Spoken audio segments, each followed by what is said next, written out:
السلام عليكم ورحمة الله وبركاته. الحمد لله رب العالمين. اللهم صل وسلم وبارك على عبدك ورسولك محمد صلى الله عليه وسلم وعلى آله وصحبه أجمعين. أما بعد فإن خير الكلام كلام الله وخير الهدي هدي محمد صلى الله عليه وسلم وشر الأمور محدثاتها وكل محدثة بدعة وكل بدعة ضلالة.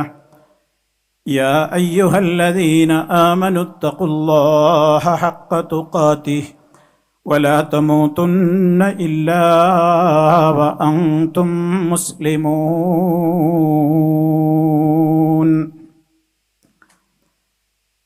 أما بعد فاتقوا الله عباد الله. أعوذ بالله من الشيطان الرجيم.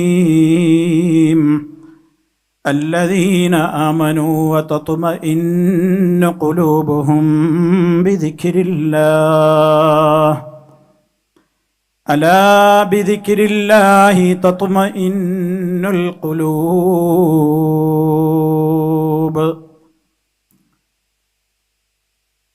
അല്ലാഹു സുബ്ഹാനഹു വ തആലയുടെ മഹത്തായ അനുഗ്രഹത്താൽ വയനാട് ജില്ലയുടെ വിവിധ ഭാഗങ്ങളിൽ നിന്ന് വളരെ പ്രയാസം സഹിച്ച് ഇവിടെ എത്തിച്ചേർന്നിട്ടുള്ള വേദിയിലും സദസ്സിലുമുള്ള പ്രിയപ്പെട്ട കുടുംബങ്ങളെ, സഹോദരീ സഹോദരന്മാരെ, കാരണവന്മാരെ, സഹപ്രവർത്തകന്മാരെ, എല്ലാ അർത്ഥത്തിലും നമ്മുടെ ഈ ഒരുമിച്ച് ചേരൽ അള്ളാഹുവിൻ്റെ അടുക്കൽ സ്വീകാര്യയോഗ്യമായ ഒരു അമലായി റബ്ബ് നമ്മിൽ നിന്ന് കബൂൽ ചെയ്യുകയും റഹ്മാനായ റബ്ബിൻ്റെ സുഖലോലുപമായ സ്വർഗലോകത്ത് ഒരുമിച്ച് സന്തോഷത്തോടുകൂടെ സംഗമിക്കുവാൻ ഇതും ഒരു കാരണമാക്കി അള്ളാഹു ആക്കി തീർക്കുമാറാകട്ടെ എന്ന് പ്രാർത്ഥിച്ചുകൊണ്ടും, എന്നോടെന്ന പോലെ എൻ്റെ പ്രിയപ്പെട്ട എന്നെ ശ്രവിക്കുന്ന സഹോദരങ്ങളോട് ചില കാര്യങ്ങൾ പങ്കുവെക്കുവാനാണ് ഞാൻ ഉദ്ദേശിക്കുന്നത്. ഇവിടെ ഒന്ന് രണ്ട് സംസാരങ്ങൾ ഇതിൻ്റെ മുമ്പ് കഴിഞ്ഞുപോയി. കുടുംബങ്ങൾ നേരിടുന്ന വെല്ലുവിളികൾ എന്തൊക്കെയാണെന്ന് നമ്മെ എല്ലാവരെയും ഇരുത്തി ചിന്തിപ്പിക്കുന്ന നിലക്ക് മഗ്‌രിബിന് മുമ്പുള്ള സംസാരത്തിൽ നിങ്ങളെല്ലാവരും ഗ്രഹിച്ചു കഴിഞ്ഞു. ലോകം ഇന്നെവിടേക്കാണ് പോയിക്കൊണ്ടിരിക്കുന്നത് എന്ന നേർപകർപ്പിലെ ഓരോന്നും നമ്മൾ നോക്കിക്കാണും പോലെ നമ്മളെല്ലാവരും അത് മനസ്സിലാക്കി കഴിഞ്ഞു. മഗ്‌രിബിന്റെ ശേഷമുള്ള സംസാരത്തിൽ കുടുംബങ്ങളിൽ അശാന്തി പടരുന്നുവെങ്കിൽ അതിൻ്റെ കാരണങ്ങൾ എന്താണെന്നും ഇസ്ലാമിന് അതിനെന്താണ് പരിഹാരമായി നിർദ്ദേശിക്കാനുള്ളതെന്നും മാതാപിതാക്കളും ഭാര്യാഭർത്താക്കളും മക്കളും പേരമക്കളുമൊക്കെ അടങ്ങുന്ന ഈ സംഗമത്തിൽ അതും നിങ്ങൾ ശ്രവിച്ചു കഴിഞ്ഞു. മൂന്നാമത്തേതും അവസാനത്തേതുമായ അവസരത്തിലാണ് നമ്മളിപ്പോഴുള്ളത്. നമുക്ക് മനസ്സിലാക്കുവാനുള്ളത് അതിൻ്റെ തുടർച്ചയായ ചില കാര്യങ്ങളാണ്.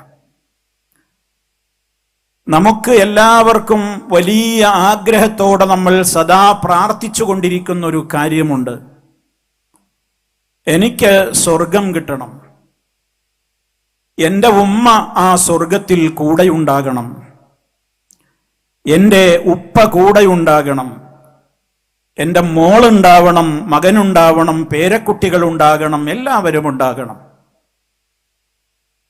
ആ ഒരു ആഗ്രഹം മനസ്സിൽ വെച്ചുകൊണ്ട് എത്ര തവണയാണ് നമ്മൾ റബ്ബന ഹബലനാ മിൻ അസ്വാജിനാ വദുരിയാതിനാ ഖുർറത അഅ്യുൻ വജഅൽനാ ലിൽ മുത്തഖീന ഇമാമ എന്ന് പ്രാർത്ഥിച്ചുകൊണ്ടേയിരിക്കുകയാണ്. നമുക്ക് ലഭ്യമാകുന്ന കണ്ണിന്റെ കുളിർമ, നമ്മുടെ സന്തോഷം ഈ ലോകത്തല്ല.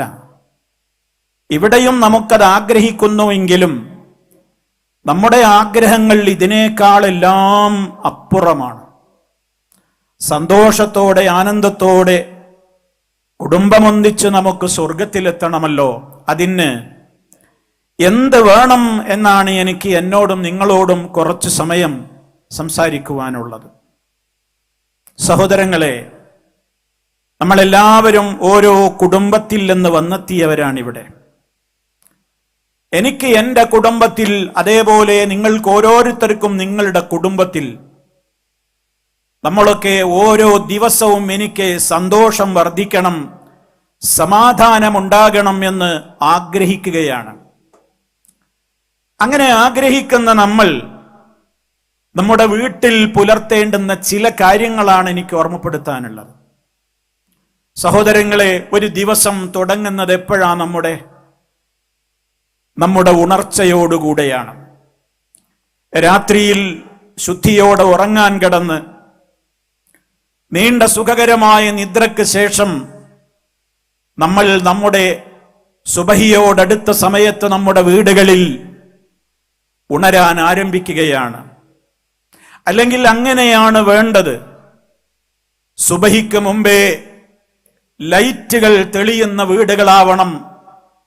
ഇന്നിവിടെ ഈ ഫാമിലി കോൺഫറൻസിൽ എത്തിയിട്ടുള്ള ഓരോ സ്ത്രീ പുരുഷന്മാരും അടങ്ങുന്ന കുടുംബത്തോട് എന്നോടെന്ന പോലെ ഞാൻ നൽകുന്ന ഒന്നാമത്തെ വസിയത്ത്, നമ്മുടെ വീടുകളിൽ സുബഹി ബാങ്കൊലി മുഴങ്ങുന്നതിന്റെ മുമ്പ് തന്നെ ലൈറ്റുകൾ തെളിയണം. ഉണർന്നെഴുന്നേൽക്കണം. ആ എഴുന്നേൽക്കുന്ന ഘട്ടത്തിൽ തന്നെ ഞാനും നിങ്ങളും എന്തെങ്കിലും കാര്യങ്ങൾ പറഞ്ഞുകൊണ്ടോ മൊബൈലിൽ വന്ന മെസ്സേജുകൾ നോക്കിയിട്ടോ, അല്ലെങ്കിൽ അതിൽ എന്തൊക്കെയാണ് കാര്യങ്ങൾ ഇപ്പോൾ ഇന്ന് എനിക്ക് വന്നിട്ടുള്ള മെസ്സേജുകൾ എന്നോ, അതൊന്നുമായിരിക്കരുത് എന്റെയും നിങ്ങളുടെയും ഉണർച്ചയുടെ ആ ഘട്ടത്തിൽ. മഹാനായ റസൂലുള്ളാഹി സ്വല്ലല്ലാഹു അലൈഹി വസല്ലമ പറഞ്ഞത്, അല്ലാഹു സുബ്ഹാനഹു വ തആല നമ്മുടെ ജീവിതത്തിൽ നമുക്ക് സമാധാനം കിട്ടാനുള്ള കാര്യമല്ലേ നമ്മൾ പറഞ്ഞു വരുന്നത്. അല്ലദീന ആമനൂ വതത്മഇന്നു ഖുലൂബുഹും ബിദിക്രില്ലാഹ്. മുഅ്മിനീങ്ങൾക്ക് മനസ്സിന് സമാധാനം കിട്ടുന്നത്, അവരുടെ മനസ്സിന് ആശ്വാസമുണ്ടാകുന്നത്, ഒരു കുടുംബത്തിലെ ഓരോ മെമ്പറുടെയും മനസ്സിന് ആഹ്ലാദമുണ്ടാകുന്നത്, അവിടെ ഒരുപാട് സൗകര്യങ്ങളോ വീട്ടിന്റെ, അതുപോലെ തന്നെ ഫർണിച്ചറുകളുടെ തിളക്കമോ വീടിന്റെ മോടിയോ അലങ്കാരങ്ങളോ ഒന്നുമല്ല, മറിച്ച് ആ മനുഷ്യന്റെ മനസ്സിനൊരു സമാധാനമുണ്ടാകലാണ്. ആ വീട്ടിൽ താമസിക്കുന്ന ഓരോരുത്തർക്കും ആശ്വാസത്തിന്റെ മണിക്കൂറുകൾ ആ വീടുകളിൽ കഴിച്ചുകൂട്ടാൻ കഴിയുന്നുവെങ്കിൽ അതല്ലേ ഏറ്റവും വലിയ സമാധാനം. ഏത് പട്ടിണിയും പരിവട്ടവുമാണെങ്കിലും അതിരാവിലെ തൊഴിലിനിറങ്ങി, അതുപോലെ തന്നെ ഈ മലമടക്കുകളിൽ, ചായത്തോട്ടങ്ങളിൽ, കാപ്പിത്തോട്ടങ്ങളിൽ, ഏലത്തോട്ടങ്ങളിൽ, അതേപോലെ തന്നെ മറ്റു പല ജോലികളിലുമൊക്കെ ഏർപ്പെട്ട് വളരെ പ്രയാസപ്പെട്ട് തൻ്റെ വീട്ടിലേക്ക്, തൻ്റെ കുഞ്ഞുമക്കളുടെയും ഭാര്യയുടെയും സമീപത്തേക്ക് തിരിച്ചു വരുമ്പോ ആശ്വാസത്തോടെ വരാനും അവിടെ ജീവിക്കാനും കഴിയണമെങ്കിൽ റഹ്മാനായ റബ്ബ് പറയുന്നത്, ജീവിതത്തിൽ ഏത് മേഖലയിലും സമാധാനം വേണോ, അത് മുഅ്മിനീങ്ങൾ നേടിയെടുക്കുന്നത് ബിദിക്രില്ലാഹ്, അല്ലാഹുവിനെ കുറിച്ചുള്ള ഓർമ്മ വേണ്ട സമയത്ത് വേണ്ട വിധത്തിൽ നമ്മൾ അത് നിർവഹിക്കുമ്പോഴാണ്. എന്നിട്ട് റബ്ബ് പറഞ്ഞു, അലാ നിങ്ങൾ അറിയണേ, ബിദിക്രില്ലാഹി തത്മഇന്നുൽ ഖുലൂബ്. അല്ലാഹുവിനെ കുറിച്ചുള്ള ഓർമ്മയൊന്നുകൊണ്ട് മാത്രമേ ഹൃദയങ്ങൾക്ക് അടക്കം കിട്ടുകയുള്ളൂ.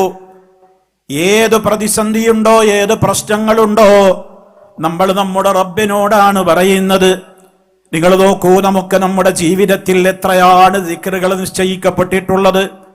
കുറച്ചൊന്നുമല്ല.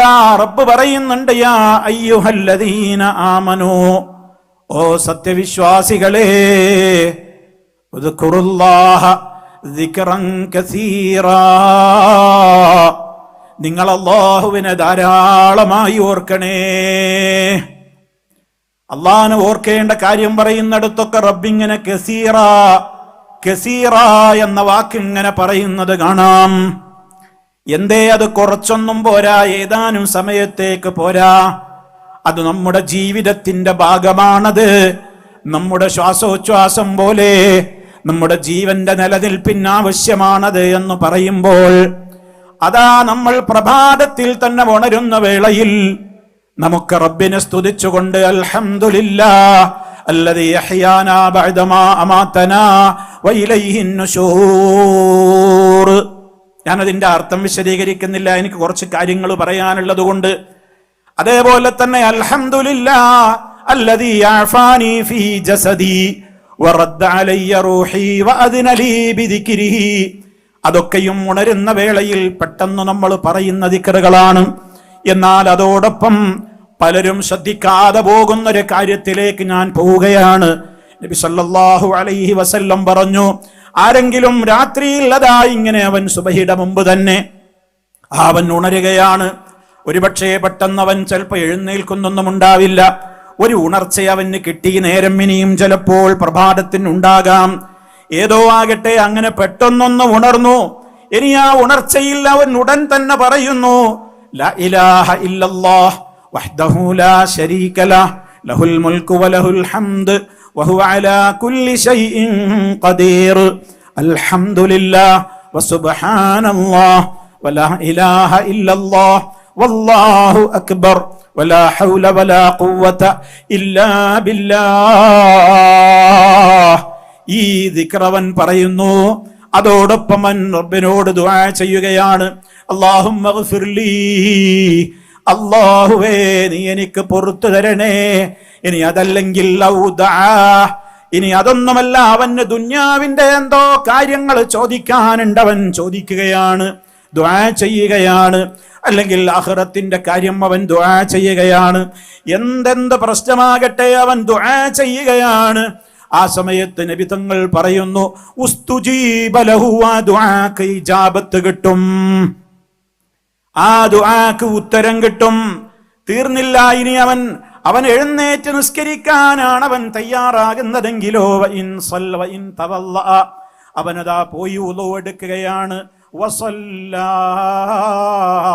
അവൻ നിസ്കരിക്കുകയും കൂടി ചെയ്താലോ ഖുബിലത്ത് സ്വലാത്തുഹു, അവന്റെ നിസ്കാരം സ്വീകരിക്കപ്പെടുന്നതാണെന്ന് മുഹമ്മദ് മുസ്തഫ സല്ലല്ലാഹു അലൈഹി വസല്ലം പറയുന്നു. ഈ ഫാമിലി കോൺഫറൻസിന് എത്തിയിട്ടുള്ള ഞാനടക്കമുള്ള മുഴുവൻ ആളുകളോടും പറയട്ടെ, സുബഹിക്ക് മുമ്പേ എഴുന്നേറ്റ് നിങ്ങൾ ഇതൊന്ന് ചെയ്തു നോക്ക്. ആ ദിവസം നിങ്ങൾക്ക് വല്ലാത്തൊരു സമാധാനമാണ്. ഫഅസ്ബഹ നശീതാ തയ്യിബൻ നഫ്സി, അവന്റെ മനസ്സിന് വല്ലാത്തൊരു ഉന്മേഷം, അവന്റെ മനസ്സിന് വല്ലാത്തൊരാശ്വാസം. അതുപോലെ തന്നെ ടെൻഷനുകളില്ല. ഈ ഒരവസ്ഥ നബി സല്ലല്ലാഹു അലൈഹി വസല്ലമ നമുക്ക് പഠിപ്പിച്ചു തരുമ്പോ, ഇനി അവിടുന്ന് അങ്ങോട്ട് സഹോദരങ്ങളെ, രാവിലെ ഉണർന്നത് മുതൽ രാത്രി ഉറങ്ങുവോളം നമുക്ക് നിശ്ചയിക്കപ്പെട്ടിരിക്കുകയാണ് ദിക്റുകൾ. ഓരോന്നും വിശദീകരിക്കുവാൻ എനിക്കിവിടെ സമയത്തിന്റെ പരിമിതിയുണ്ട്. ചില സൂചനകൾ മാത്രം പറയുകയാണ്. ഉണരുന്ന വേളയിൽ പറയുന്നതിൻ്റെ പുറമെ പിന്നെ നമ്മൾ ടോയ്ലറ്റിലേക്ക് പ്രവേശിക്കുമ്പോൾ ദിക്റുണ്ട്, അവിടെ നിന്ന് പുറത്തിറങ്ങുമ്പോൾ ദിക്റുണ്ട്, ഭക്ഷണം കഴിക്കുന്ന വേളയിൽ ദിക്റുണ്ട്, ഭക്ഷണത്തിന്റെ ശേഷം ദിക്റുണ്ട്, ഉളൂഇന്റെ തുടക്കത്തിൽ നമുക്ക് ബിസ്മില്ല ചൊല്ലാനുണ്ട്, ശേഷം നമുക്ക് ദുആ ചെയ്യാനുണ്ട്, ബാങ്ക് കേൾക്കുമ്പോൾ നമുക്ക് ചില മര്യാദകളുണ്ട്, ആ സമയത്ത് അത് ചൊല്ലേണ്ട രൂപത്തിൽ നമ്മൾ ചൊല്ലുന്നുണ്ട്, ശേഷം നമുക്ക് പ്രത്യേകമായി സ്വലാത്തുണ്ട്. നബി തങ്ങൾക്ക് വേണ്ടി സ്വലാത്തിനെ ചോദിക്കുന്ന നേരമാണത്. അതേപോലെ തന്നെ വീണ്ടും ദുആയുണ്ട്. വീട്ടിൽ നിന്ന് നമ്മൾ ഇറങ്ങുമ്പോ റബ്ബേ നിന്നിൽ തവക്കുലാക്കുന്നു എന്ന അർത്ഥം വരുന്ന മനോഹരമായ മനസ്സിൽ തട്ടേണ്ടുന്ന ദുആയുണ്ട്. വീട്ടിലേക്ക് തിരിച്ച് കയറി വരുമ്പോ നമുക്ക് ബിസ്മില്ല ചൊല്ലാനുണ്ട്. വാഹനത്തിൽ കയറിയാൽ നമുക്ക് പ്രാർത്ഥനകൾ പറയാനുണ്ട്. വാഹനം ചലിച്ച് നീങ്ങിത്തുടങ്ങുമ്പോ നമുക്ക് നീണ്ട യാത്രയിലാണെങ്കിൽ യാത്രക്കാരുടെ പ്രാർത്ഥന പറയാനുണ്ട്. പള്ളിക്കകത്തേക്ക് പ്രവേശിക്കുമ്പോഴും പള്ളിയിൽ നിന്ന് പുറത്ത് കിടക്കുമ്പോഴും നമുക്ക് ദിക്റുകളുണ്ട്, ദുആകളുണ്ട്. അതേപോലെ തന്നെ ഒരു രോഗിയെ സന്ദർശിക്കാൻ പോയാൽ നമുക്കവിടെ പ്രാർത്ഥനയുണ്ട്. വിവാഹത്തിന്റെ ദിവസത്തിൽ നമുക്ക് ചൊല്ലാനുള്ള പ്രാർത്ഥനയുണ്ട്. നമസ്കാരത്തിന്റെ മുമ്പുണ്ട്, നമസ്കാരത്തിന്റെ ശേഷമുണ്ട്, നമസ്കാരത്തിനകത്തുണ്ട്, മയ്യത്ത് നമസ്കാരത്തിന്റെ അകത്തുണ്ട്. അതുപോലെ തന്നെ ജനാസയുടെ കൂടെ പോയിട്ട്, അതേപോലെ തന്നെ അതല്ലെങ്കിൽ വീട്ടിൽ നിന്നാവട്ടെ ജനാസ നിസ്കരിക്കുന്ന സന്ദർഭത്തിൽ, അതുപോലെ തന്നെ ഖബർ സന്ദർശന വേളയിൽ, സിയാറത്തിന്റെ വേളയിൽ ഖബറാളികൾക്ക് വേണ്ടി, മരണപ്പെട്ടവർക്ക് വേണ്ടിയുള്ള ദുആകളുണ്ട്. അതുപോലെ തന്നെ എത്രത്തോളം ഇനി നമ്മൾ ഉറങ്ങാൻ കിടക്കുമ്പോൾ അതിൻ്റെ മര്യാദകളുണ്ട്. അവസാനം പറയേണ്ടുന്ന ദുആകൾ വരെയുണ്ട്. എത്രത്തോളം ആരാരും അറിയാത്ത നമ്മുടെ ഇണയുമായി പങ്കുവെക്കുന്ന സ്വകാര്യമായ നിമിഷങ്ങളുടെ ഘട്ടത്തിൽ വരെ നമുക്ക് നമ്മുടെ റബ്ബിനോട് അടുത്തുകൊണ്ട് ദുആ ചെയ്യാനുണ്ട്. ഇനിയും തീർന്നിട്ടില്ല. സുബഹി ബാങ്കുകൾ നിസ്കാരത്തിന്റെ ശേഷം സൂര്യൻ ഉദിക്കുന്നതിന്റെ ഇടക്ക് ചൊല്ലാനുള്ള പ്രഭാത പ്രാർത്ഥനകളുണ്ട്. അസർ നിസ്കാരം കഴിഞ്ഞ് മഗ്രിബിന്റെ തൊട്ട് മുമ്പ് വരെ നിർവഹിക്കാവുന്ന, ഇനി അഥവാ മറന്നു പോയാൽ ശേഷവും നിർവഹിക്കാവുന്ന നിലക്കുള്ള അദ്കാറുൽ മസാകളുണ്ട്, വൈകുന്നേരത്തെ പ്രാർത്ഥനകളുണ്ട്. ഇങ്ങനെ നിരവധി അനവധി. വിഷമത്തിന്റെ ഘട്ടത്തിൽ നമ്മൾ എന്ത് പറയണം? നമുക്ക് വല്ലാത്ത വിഷമമാണ്, പ്രയാസമാണ്, എന്ത് പറയണം എന്ന് പഠിപ്പിക്കപ്പെട്ടിട്ടുണ്ട്. നമ്മുടെ ശരീരത്തിൽ വേദനയുണ്ട്. വേദനക്ക് പരിഹാരമായി ഞാൻ എൻ്റെ റബ്ബിനോട് എന്ത് ചെയ്യണം, എന്ത് പറയണമെന്ന് പഠിപ്പിക്കപ്പെട്ടിട്ടുണ്ട്. കടം കൊണ്ട് ഞാൻ വല്ലാതെ വിഷമിക്കുകയാണ്, ദാരിദ്ര്യമാണ്, കഷ്ടപ്പാടുകളാണ്, എന്ത് ചെയ്യണം, ഞാൻ എന്ത് പറയണം എൻ്റെ റബ്ബിനോടെന്ന് ഞാൻ പഠിപ്പിക്കപ്പെട്ടിരിക്കുകയാണ്. എത്രയെത്ര തസ്ബീഹുകൾ, എത്രയെത്ര സുബ്ഹാനല്ലാഹുകൾ, എത്രയെത്ര ലാ ഇലാഹ ഇല്ലല്ലാഹുകൾ, എത്രയെത്ര അല്ലാഹു അക്ബറുകൾ, എത്രയെത്ര അൽഹംദുലില്ലകൾ, എത്രയെത്ര ലാ ഇലാഹ ഇല്ലല്ലാഹുകൾ, എത്രയെത്ര ലാ ഹൗല വലാ ഖുവത ഇല്ലാ ബില്ലാഹ് തുടങ്ങിയിട്ടുള്ള ഒട്ടനേകം പ്രാർത്ഥനകൾ. റബ്ബേ പാപം പുറത്ത് തരണം എന്ന് ചോദിക്കാൻ വേണ്ടി, പാപമോചനത്തിന് വേണ്ടി മാത്രമായി എത്രയെത്ര പാപമോചനത്തിന്റെ തേട്ടങ്ങൾ. ഇതൊക്കെ പറയാൻ നിന്നാൽ ദിവസങ്ങൾ വേണ്ടിവരും. പ്രിയമുള്ളവരെ, ഞാൻ ചില സൂചന മാത്രം പറഞ്ഞു മതിയാക്കിയത് എന്തിനാ? ഇതൊക്കെ എനിക്കും നിങ്ങൾക്കും അറിയാമോ? ഇവിടെ വന്ന ഫാമിലികളോട്, എന്നോടെന്ന പോലെ എൻ്റെ ശബ്ദം ശ്രവിക്കുന്ന സഹോദരി സഹോദരന്മാരോട് ഞാനിപ്പോൾ ചില വേളകളൊക്കെ എണ്ണി പറഞ്ഞില്ലേ? ഇവിടെയൊക്കെ ഞാൻ എന്ത് പറയണം എന്ന് എനിക്കറിയാമോ? എൻ്റെ ഭാര്യക്കറിയാമോ? എൻ്റെ മോൾക്കറിയാമോ? എൻ്റെ മോനറിയാമോ? എൻ്റെ പേരക്കുട്ടികൾക്കറിയാമോ? അങ്ങനെയാണോ എൻ്റെ ഫാമിലി വളരുന്നത്? എൻ്റെ കുടുംബകം അങ്ങനെയാണോ? നബി തങ്ങൾ പറഞ്ഞിട്ടുണ്ടല്ലോ, നിങ്ങൾ നിങ്ങളുടെ വീടുകളെ ഖബർസ്ഥാനുകളാക്കരുത്. വീടുകളിൽ വെച്ച് ഖുർആനിന്റെ പാരായണം ഉണ്ടാവണം. അവിടെ വെച്ച് പുരുഷന്മാര് പള്ളിയിൽ വെച്ച് നിർബന്ധമായും ഫർള് നമസ്കരിക്കുന്നുവെങ്കിൽ അവരതാ സുന്നത്തുകൾ വീടുകളിലേക്ക് മാറ്റട്ടെ. നിങ്ങളുടെ വീടുകളിൽ വെച്ച് നിങ്ങൾ ആ ഫർള് നമസ്കാരങ്ങളുടെ മുമ്പും ശേഷവും ഒക്കെയുള്ള സുന്നത്തുകളില്ലേ, അതൊക്കെ വീട്ടിൽ വെച്ച് നിസ്കരിക്കലാണ് നിങ്ങൾക്ക് പള്ളിയിൽ നിസ്കരിക്കുന്നതിനേക്കാളും പുണ്യമെന്നൊക്കെ പറഞ്ഞതെന്തിനാ? വീടകത്തിൽ നിസ്കാരമുണ്ടാകണം, വീടകത്ത് ഖുർആൻ പാരായണമുണ്ടാകണം. ഇങ്ങനെ കുടുംബത്തിലെ അംഗങ്ങളിൽ ഇന്ന് നമ്മുടെ കുടുംബം, നമ്മുടെ വീട് ഇങ്ങനെ തന്നെയാണോ എന്ന് ചിന്തിക്കാനാണ് ഞാൻ ഇവിടെ ഈ കാര്യങ്ങൾ ഓർമ്മപ്പെടുത്തുന്നത്. നമ്മുടെ ജീവിതത്തിൽ അതാ നമ്മൾ അനുഭവിച്ചു കൊണ്ടിരിക്കുന്ന എന്തെന്ത് നിഅമത്തുകൾ എല്ലാം എൻ്റെ റബ്ബല്ലേ എനിക്ക് തരുന്നത്. അപ്പോൾ അൽഹംദുലില്ലാഹ് ആ ദിക്റൊക്കെ പറയുമ്പോൾ എത്ര മനസ്സറിഞ്ഞു പറയണം. എനിക്കെൻ്റെ ജീവിതത്തിൽ എനിക്ക് എന്തിനേക്കാളും വലുത് അല്ലാഹയാണ്. കാരണം ആരാരും അറിയാതെ ഞാൻ എവിടെ പെട്ടാലും എനിക്ക് സംരക്ഷണം നൽകുന്നത് എൻ്റെ റബ്ബാണ്. അല്ലാഹു അക്ബർ എന്ന് പറയുന്നതിൻ്റെ ആശയം എത്രയാണ്! അതുകൊണ്ടൊക്കെ തന്നെ ലാ ഇലാഹ ഇല്ലല്ലാഹ്, അല്ലാഹയൊഴികെ ഒരു ആരാധ്യനുമില്ല എന്നെൻ്റെ ജീവിതത്തിൽ ഞാൻ ഇങ്ങനെ പറഞ്ഞ് ഓരോ ദിവസവും നിസ്കാരത്തിൻ്റെ അകത്ത് പുറത്ത് ജീവിതത്തിന്റെ എല്ലാ ഘട്ടങ്ങളിൽ നമ്മൾ പറയുന്നു. ഒരു നിസ്കാരത്തിന് കൈകെട്ടിരുന്നാ നമ്മൾ അള്ളാഹിനോട് ചില കരാറുകൾ പറയുന്നുണ്ട്. റബ്ബേ, നീ മാത്രമാണ് എൻ്റെ ആരാധ്യൻ, നിന്നിലേക്കാണ് ഞാൻ തിരിഞ്ഞു നിൽക്കുന്നത്, നിനക്കൊരു പങ്കാളിയുമില്ല, നിന്നിൽ ഞാൻ ഒന്നിനെയും പങ്കു ചേർക്കൂല, ഞാൻ യഥാർത്ഥ മുസൽമാനാണ്, ഞാൻ ശിർക്ക് ചെയ്യുന്നവരിൽ പെട്ടവനല്ല. എൻ്റെ നിസ്കാരം, എൻ്റെ സക്കാത്ത്, എൻ്റെ ഇബാദത്തുകൾ, എൻ്റെ അറിവുകൾ, എൻ്റെ ഏതേത് അനുഷ്ഠാനങ്ങളുണ്ടോ, ഇന്ന സ്വലാത്തി വനുസുകി വമഹ്യായ വമമാതി ലില്ലാഹി റബ്ബിൽ ആലമീൻ.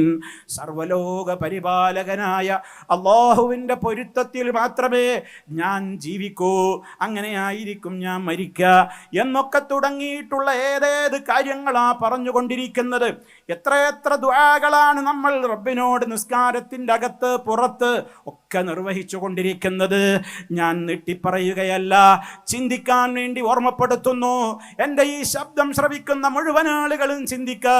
ഇതേപോലെ മുത്ത മുസ്തഫ നമുക്ക് പ്രഭാതം മുതൽ ഉറങ്ങുവോളം ചൊല്ലാൻ പഠിപ്പിക്കപ്പെട്ട ദിക്റുകളിൽ, ദുആകളിൽ ഇനി തീർന്നില്ല. വിശുദ്ധ ഖുർആനിൻ്റെ 114 അധ്യായങ്ങൾ പരിശോധിച്ചു നോക്കി. അവിടങ്ങളിൽ എവിടെയെങ്കിലും അല്ലാഹുവിനോടല്ലാത്ത ഒരു ദുആയുണ്ടോ? റബ്ബിനോടല്ലാത്ത ഒരു പ്രാർത്ഥനയുണ്ടോ? റബ്ബേ, റബ്ബനാ, ഞങ്ങളുടെ രക്ഷിതാവേ, അതല്ലെങ്കിൽ റബ്ബി, എൻ്റെ രക്ഷിതാവേ, അതല്ലെങ്കിൽ അല്ലാഹുമ്മ, അല്ലാഹുവേ എന്നിങ്ങനെയല്ലാത്ത ഏത് പ്രാർത്ഥനകളാണുള്ളത്? മുൻകഴിഞ്ഞു പോയ പ്രവാചകന്മാരെ വിളിച്ചുകൊണ്ടൊരു പ്രാർത്ഥന ഖുർആനിലുണ്ടോ? ഹദീസുകളിലുണ്ടോ?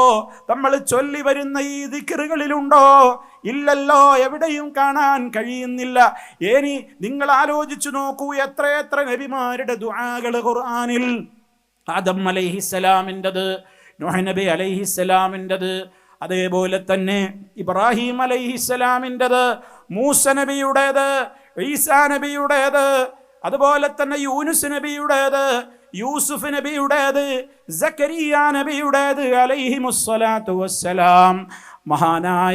മഹാന്മാരായ ഒട്ടേറെ പ്രവാചകന്മാര്, സത്യവിശ്വാസികളുടെ വ്യത്യസ്ത ഘട്ടങ്ങളിലെ ദുആകളില്ലേ, ഒന്ന് പരിശോധിച്ചു നോക്കൂ. ഏത് ഭാഷയിലാ ഇന്ന് ട്രാൻസ്ലേഷൻ കിട്ടാത്തത്, പരിഭാഷകളില്ലാത്തത്?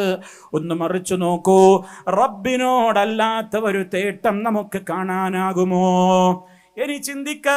ഇതൊക്കെ നമ്മുടെ ജീവിതത്തിൽ നമ്മൾ അങ്ങനെയാണ് ഗ്രഹിച്ചിട്ടുള്ളതെങ്കിൽ, ചില ആളുകൾ നമ്മോട് പറയുന്നു, ഇങ്ങനെ അല്ലാഹുവിനോട് നേരിട്ട് ചോദിച്ചൂടാ. രാവിലെ എഴുന്നേൽക്കുമ്പോൾ പോലും അല്ലാഹുവിനെയാണ് പറയുന്നത് നമ്മൾ.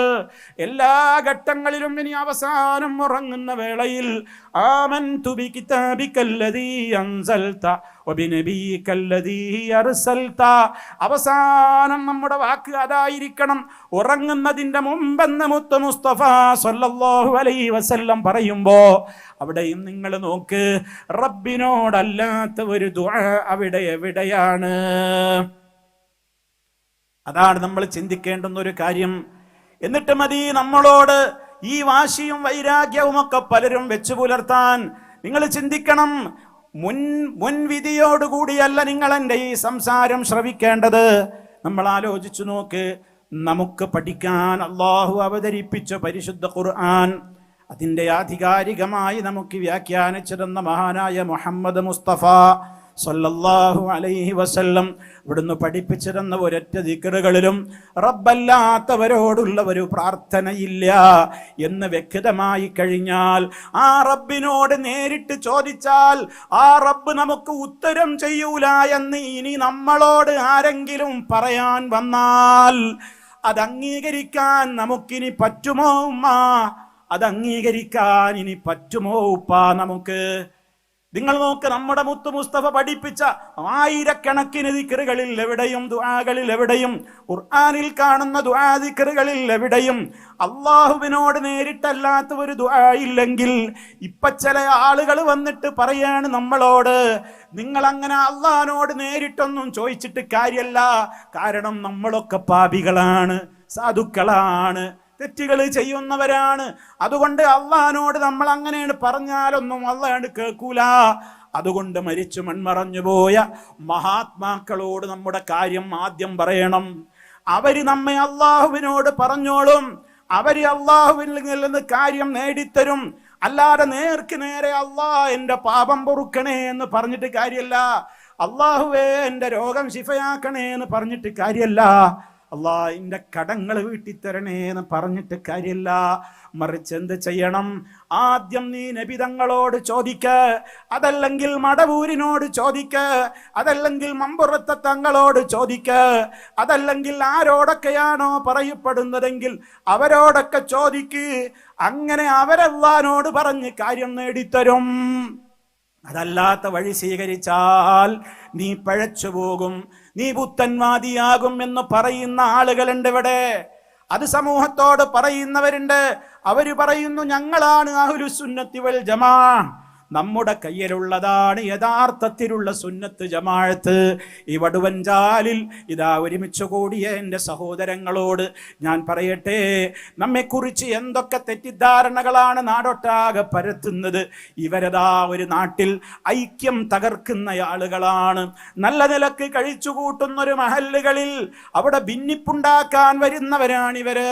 ഇവര് നബിയാക്കളെ തെറി പറയുന്നവരാണ്, ഇവരെ ഉലിയാക്കളെ തള്ളുന്നവരാണ്, ഇവര് മുഅ്സത്തുകളെ നിഷേധിക്കുന്നവരാണ്, ഇവര് കറാമത്തുകൾ അംഗീകരിക്കാത്തവരാണ്, ഇവര് ഖബർ സിയാറത്ത് ചെയ്യാത്തവരാണ്, ഇവര് ദിക്റുകളില്ലാത്തവരാണ്, ഇവര് സ്വലാത്തുകൾ ചൊല്ലാത്തവരാണ്, ഇവര് നിസ്കാരത്തിന്റെ ശേഷം ദുആ പാടില്ലെന്ന് പറയുന്നവരാണ്. ഇവരതാ ജീവിതത്തിൽ ഒരിക്കൽ പോലും നമ്മുടെ മരണപ്പെട്ടു പോയ മാതാപിതാക്കൾക്ക് വേണ്ടി അവരുടെ ഖബർ സന്ദർശിച്ചുകൊണ്ടോ അല്ലാതെയോ അവർക്ക് വേണ്ടി പ്രാർത്ഥിക്കാൻ പാടില്ലെന്ന് പറയുന്നവരാണ്. ഇങ്ങനെ നൂറുകൂട്ടം കാര്യങ്ങൾ എങ്ങനെ പറയുമ്പോ ഞാൻ എൻ്റെ പ്രിയപ്പെട്ടവരോട് ഓർമ്മപ്പെടുത്തുകയാണ്, കളവുകൾ കൊണ്ടല്ലാതെ പിടിച്ചു നിൽക്കാൻ കഴിയാത്ത ഒരു സമൂഹം നമുക്ക് ചുറ്റുമുണ്ട്. ഇതിന്നോ ഇന്നലെയോ തുടങ്ങിയതല്ല. ലോകത്ത് ഐക്യത്തിന്റെ ഏറ്റവും വലിയ കാഹളം മുഴക്കിക്കൊണ്ട് ഈ ലോകത്തേക്ക് നിയുക്തനായ നമ്മുടെ ജീവനേക്കാൾ നമ്മൾ സ്നേഹിക്കുന്ന മുഹമ്മദ് മുസ്തഫ സല്ലല്ലാഹു അലൈഹി വസല്ലമ അറബ് ലോകത്ത് മക്കാ രാജ്യത്ത് വന്നപ്പോ ആ നാട്ടിലുള്ള ആളുകള് മുത്തു മുസ്തഫയെ കുറിച്ച് പറഞ്ഞത് നിങ്ങൾക്ക് കേൾക്കണോ? എടോ മുഹമ്മദേ, നീ നാട്ടിലെ ഐക്യം തകർക്കാൻ വന്നവനാണ്. ഞങ്ങളിവിടെ പാരമ്പര്യമായി നല്ല നല്ല വിശ്വാസങ്ങളൊക്കെ ആയിട്ട് ഇങ്ങനെ ജീവിച്ചു പോകുമ്പോ മുഹമ്മദേ, നീ നാട്ടിൽ കുഴപ്പമുണ്ടാക്കുകയാണ്, നീ മക്കളെയും ബാപ്പയെയും തമ്മിൽ തെറ്റിക്കാൻ വന്നതാണ്, നീ രാജ്യത്ത് ഭിന്നിപ്പുണ്ടാക്കാൻ വന്നവനാണ് എന്നൊക്കെ പറഞ്ഞ് നബി തങ്ങളുടെ നേരെ അവർ ചീറിപ്പാഞ്ഞടുക്കുകയാണ്. തീർന്നില്ല.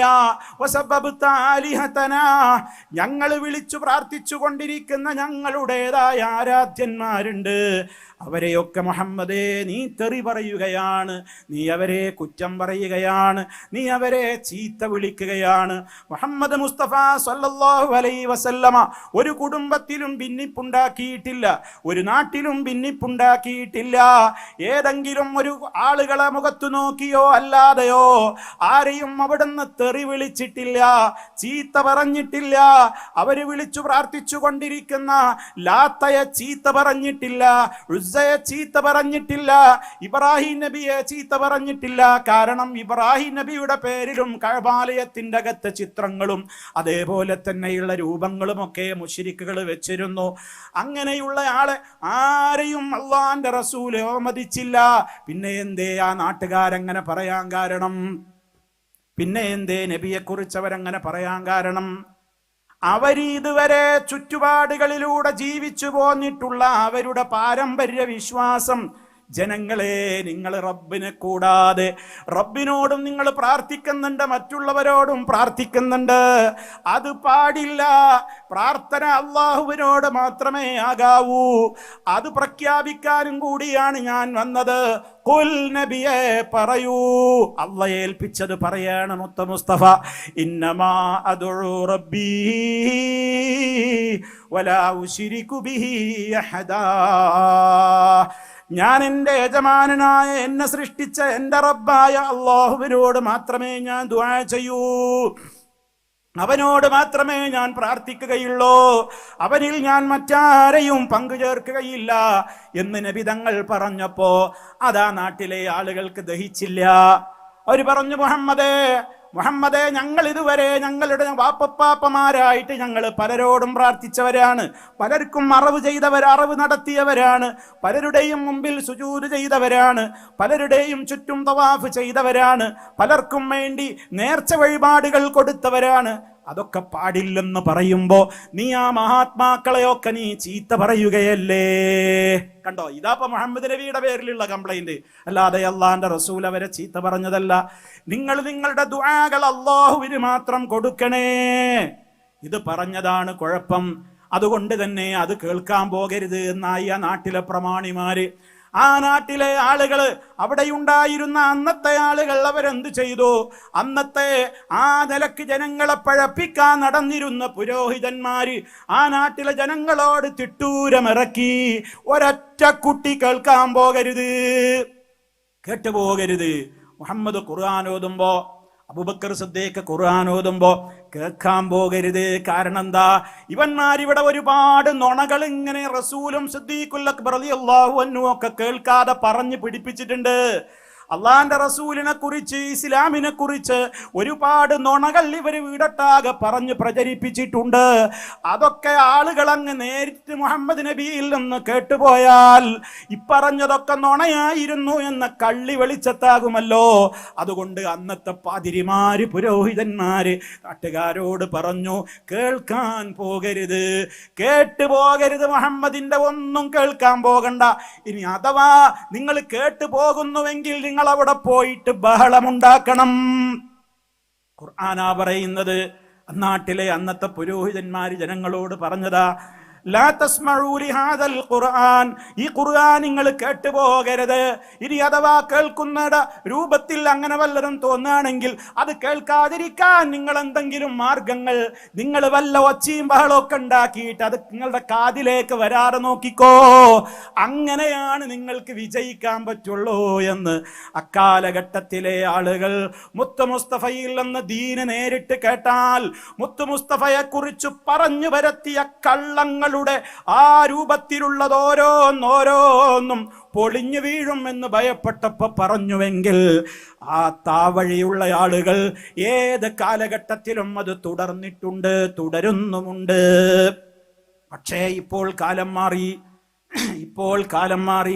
ഇപ്പോൾ ഒരാൾ സദസ്സിൽ വന്നോളണം എന്നില്ല. അവരവർക്ക് അവരവരുടെ കൈകളിലുള്ള സ്മാർട്ട് ഫോണുകളിൽ ആരെയും ഭയപ്പെടാതെ കാര്യങ്ങൾ കേൾക്കാം, പഠിക്കാം, മനസ്സിലാക്കാം സംവിധാനങ്ങളാണ്. ഞാൻ ഓർമ്മപ്പെടുത്തുന്നു, ബുദ്ധിയുള്ള മനുഷ്യരെ, ഉമ്മമാരെ, സഹോദരിമാരെ, ഓ സഹോദരന്മാരെ, നമ്മൾ ചിന്തിക്ക. ഞാൻ നിങ്ങളോട് നേരത്തെ പറഞ്ഞ ഈ രൂപത്തിലുള്ള ഏത് പ്രാർത്ഥനയും ദിക്റും എടുത്ത് പരിശോധിച്ചു നോക്കിയാലും അള്ളാഹ്നോടല്ലാത്തവർ ദുആയില്ല. എന്നിട്ട് ചില ആളുകൾ പറയുന്നു, എന്ത് മുസ്ലിയാക്കന്മാര് എഴുതുന്നു, അവര് പറയുന്നു. നമ്മുടെ കുടുംബങ്ങൾ ശരിക്കും മനസ്സിലാക്കണം, വിഷയം ഗൗരവമാണ്. അള്ളാഹ്നോട് നേരിട്ട് ചോദിക്കാൻ പാടില്ലത്രേ. നിങ്ങൾ ചിന്തിക്ക്, അവരെഴുതി വിട്ടത് ഞാൻ നിങ്ങളെ കേൾപ്പിക്കുകയാണ്.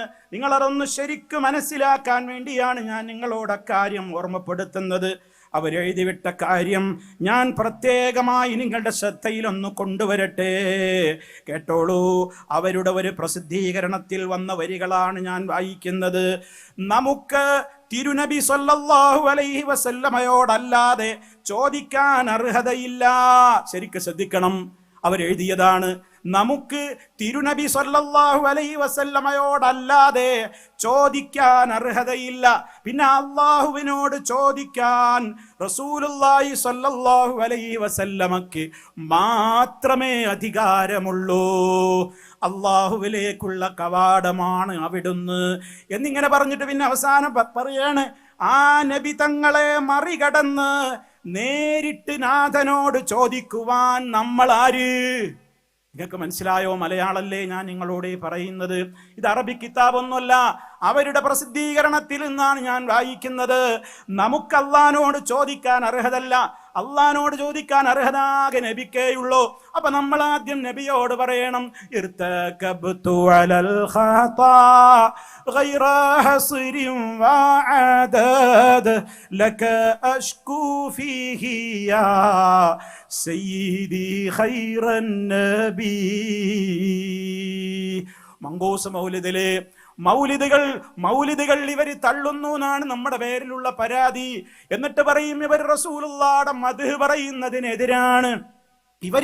ഈ കൂട്ടരുണ്ടല്ലോ, ഇതാ നിങ്ങൾ അവരെ ശ്രദ്ധിക്കണേ, നിങ്ങൾ അവരുമായി ബന്ധപ്പെടല്ലേ, അവരുടെ പ്രസംഗം കേൾക്കാൻ പോകല്ലേ എന്ന് കുടുംബങ്ങളിൽ പ്രചരിപ്പിക്കുന്ന ആളുകള് അവര് പറയാണെന്ത് സമൂഹത്തോട്. ഇത് ഇവിടെ മാത്രമല്ല, എല്ലായിടങ്ങളിലും ഓരോ സ്ഥലങ്ങളിലും ഇത് പറഞ്ഞ് ആളുകളുടെ മുമ്പിൽ ഇങ്ങനെ കളവുകളുടെ ഓരോ രൂപത്തിലുള്ള പരമ്പരകൾ. എന്താ പറഞ്ഞു കൊടുക്കുന്നത്? മുത്ത് മുസ്തഫയുടെ മദ്ഹ് പറയുന്നതിന് ഇവർക്ക് വെറുപ്പാണ്, റസൂലുള്ളാഹിനോട് വെറുപ്പാണ്, നബിയുടെ മദ്ഹ് പറയാൻ പാടില്ല എന്നാണ് പറയുന്നത്. ഇത്ര നേരം ഞാൻ പറഞ്ഞതെന്താ? എൻ്റെ മുത്ത് മുസ്തഫയുടെ മദ്ഹല്ലേ, മുത്ത് മുസ്തഫ പറഞ്ഞതുപോലെ ചെയ്യ് എന്നല്ലേ.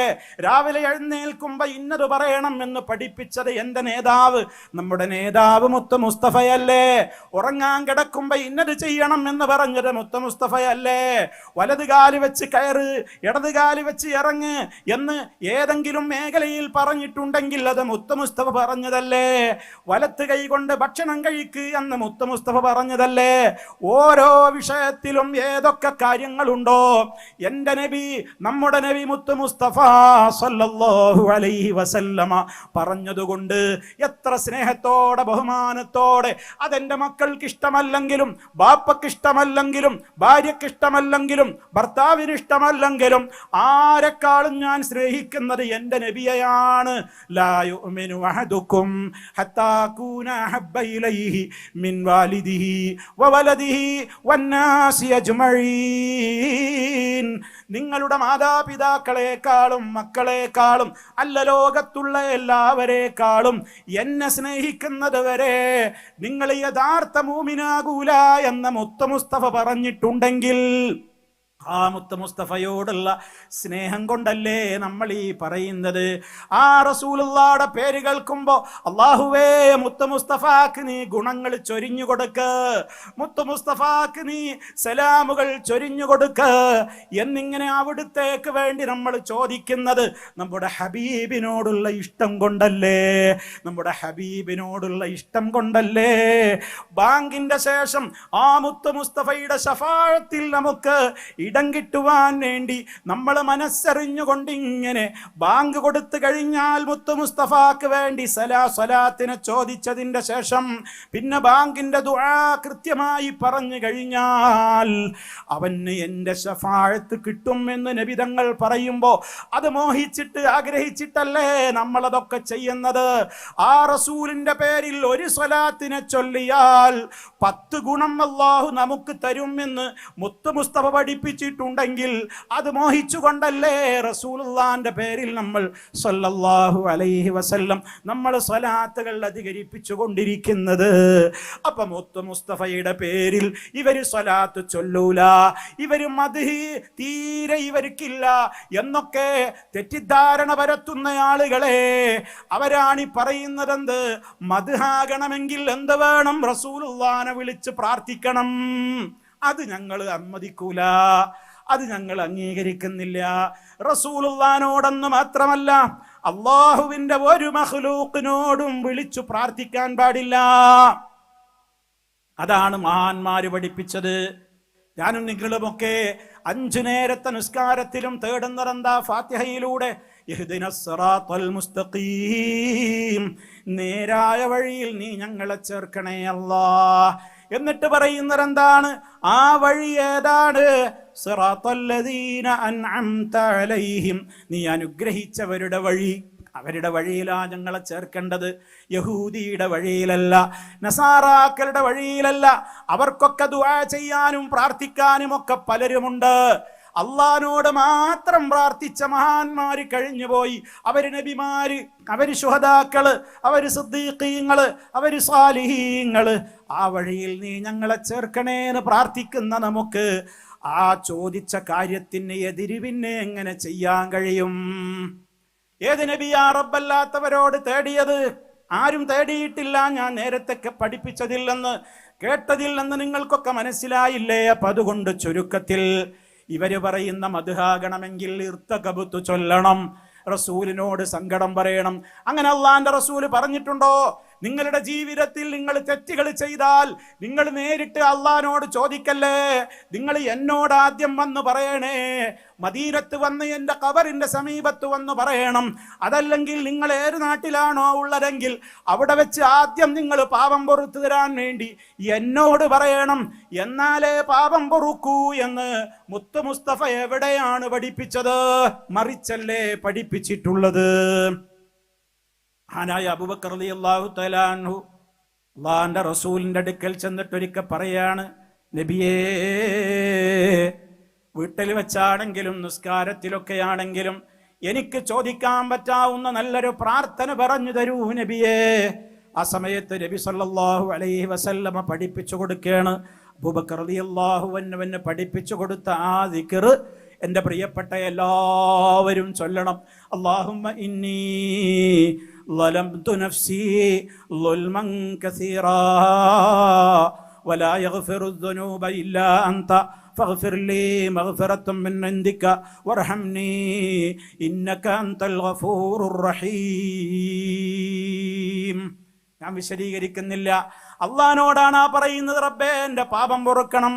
റസൂലുള്ള പഠിപ്പിച്ചു കൊടുക്കുന്ന ദിക്റിൽ അബൂബക്കറേ, നീ ആദ്യം എന്നോട് പറയണമെന്ന് പറഞ്ഞോ? ജീവിച്ചിരിക്കുമ്പോൾ നിന്റെ വീട്ടിലാണെങ്കിൽ ആദ്യം എന്നോട് പറഞ്ഞോ?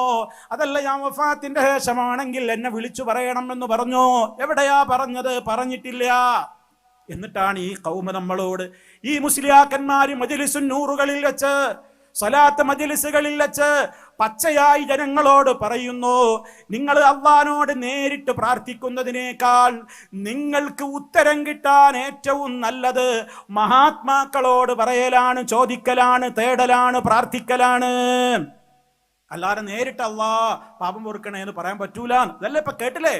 നിങ്ങൾ ഞാൻ വായിച്ചത് നിങ്ങൾ ഇവിടെ കണ്ടില്ലേ, സ്ക്രീനിൽ കണ്ടില്ലേ? ഇനിയും തീർന്നില്ല.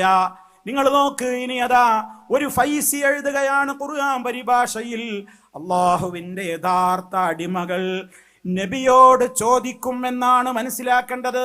അള്ളാഹിന്റെ യഥാർത്ഥ അടിമയാണോ ഞങ്ങൾ ആദ്യം അള്ളാഹിന്റെ റസൂലിനോടാ ചോദിക്കേണ്ടത്. അള്ളാന്ന് പറഞ്ഞിട്ട് കാര്യമില്ല, നിങ്ങൾ ഞാൻ ചോദിച്ചിട്ട് കാര്യമില്ല, അള്ളാഹിനോട് നേരിട്ട് ചോദിച്ചിട്ട് കാര്യമില്ല. നിങ്ങൾ യഥാർത്ഥ അടിമയാവൂല. അള്ളാഹുവിന്റെ യഥാർത്ഥ അടിമകൾ എന്തു ചെയ്യും? അവർ നബിയോട് ചോദിക്കും. ഇനി അടുത്ത വരി കേട്ടോ, വിഷം പുരട്ടിയ വരി. അടുത്ത വരി എന്താ? അങ്ങനെ ചോദിക്കാത്തവർക്ക് ഉത്തരം ലഭിക്കില്ലെന്ന്, അടുപ്പമോ ഉത്തരമോ ലഭിക്കില്ല എന്ന് തന്നെ ഇതിൽ വ്യക്തമാകുന്നു. അള്ളാന്റെ ഖുർആനിലെ ഒരായത്ത് വിശദീകരിക്കുന്നിടത്താണ് മുസ്ലിയാർ ഈ വിഷംപരമായ വാചകങ്ങൾ എഴുതിയത്. നിങ്ങൾ മനസ്സിലാവുന്നുണ്ടോ? എത്ര ഗൗരവമാണ് സഹോദരന്മാരെ, സഹോദരിമാരെ. അള്ളാന്റെ റസൂലിനോട് ചോദിക്കാത്തവർക്ക് അടുപ്പം കിട്ടൂല. അള്ളാഹിനോട് അള്ള ഉത്തരം കൊടുക്കൂല. കാരണം എന്താണ്? നീ എന്നോട് നേരിട്ടല്ല ചോദിച്ചത്, മുഹമ്മദ് നബിയോട് പോയിട്ട് ചോദിക്കുന്നു. ഇങ്ങനെ അള്ളാന്റെ ഖുർആനിൽ ഉണ്ടാവുമോ? ഒന്ന് ആലോചിച്ച് നോക്കൂ. ഖുർആനിന്റെ പേരിലല്ല ഈ കള്ളം പറയുന്നത്. എന്നിട്ട് നമ്മളോട് പറയാ, നിങ്ങൾ പഴച്ചോരാണ്, നിങ്ങൾ പുത്തംവാദികളാണ്. ഞങ്ങൾ ഒറിജിനൽ സുന്നത്ത് ജമാഅത്ത്, നബി, സഹാബത്ത് അവരൊക്കെ നടന്ന വഴിയിലൂടെ അങ്ങനെ താവഴിയായിട്ടിപ്പോ വടുവഞ്ചാലിലും വയനാട്ടിലും കേരളത്തിലൊക്കെ ഇപ്പൊ ഞങ്ങളാ റെഡി. ബാക്കിയുള്ളവരൊക്കെ പഴച്ചോര്. എന്താ അവരുടെ പഴവ്? അവർ അള്ളാഹിനോട് മാത്രം പ്രാർത്ഥിക്കും, റസൂലുള്ളാഹിനോട് പ്രാർത്ഥിക്കൂല, മഹാത്മാക്കളോട് പ്രാർത്ഥിക്കൂല. എന്നാൽ അവരോടൊക്കെ ബഹുമാനമില്ലേ? ബഹുമാനമുണ്ട്. അമ്പിയാക്കളെ ബഹുമാനിക്കുന്നു, ഔലിയാക്കളെ ബഹുമാനിക്കുന്നു, മുഅ്ജിസത്തുകൾ അംഗീകരിക്കുന്നു, കറാമത്തുകൾ അംഗീകരിക്കുന്നു, ദിക്റുകൾ നൂറുകണക്കിന് അവരും ചൊല്ലുന്നു, സ്വലാത്തുകൾ അവരും നൂറുകണക്കിന് നിർവഹിക്കുന്നു. പക്ഷേ ഇവരുടെ ഈ തരികിട സ്വലാത്തുകൾ നമ്മൾ ചൊല്ലാറില്ല. സ്വലാത്ത് മജ്ലിസുകളെന്ന് പറഞ്ഞിട്ട് വിളിച്ചുകൂട്ടിയിട്ട് പരിപാടി എന്താ? അവിടെ ജനങ്ങളെ ചൂഷണം ചെയ്യുന്ന, കച്ചവടത്തിന്റെ നഗരികളാണ്, കച്ചവട നഗറുകളാണ് സലാത്ത് നഗറുകൾ. നബിയോട് വിളിച്ച് തേടുകയാണ്, യാ റസൂലല്ലാഹ്, അള്ളാഹുവിന്റെ റസൂലേ, നിങ്ങൾ ഞങ്ങളെ കാണുന്നില്ലേ? ഇവിടെ ഞങ്ങൾ എത്ര ആളാണ് വന്നിരിക്കുന്നത്, മുത്തു നബിയേ, നിങ്ങൾ ഞങ്ങളെ നോക്കുന്നില്ലേ?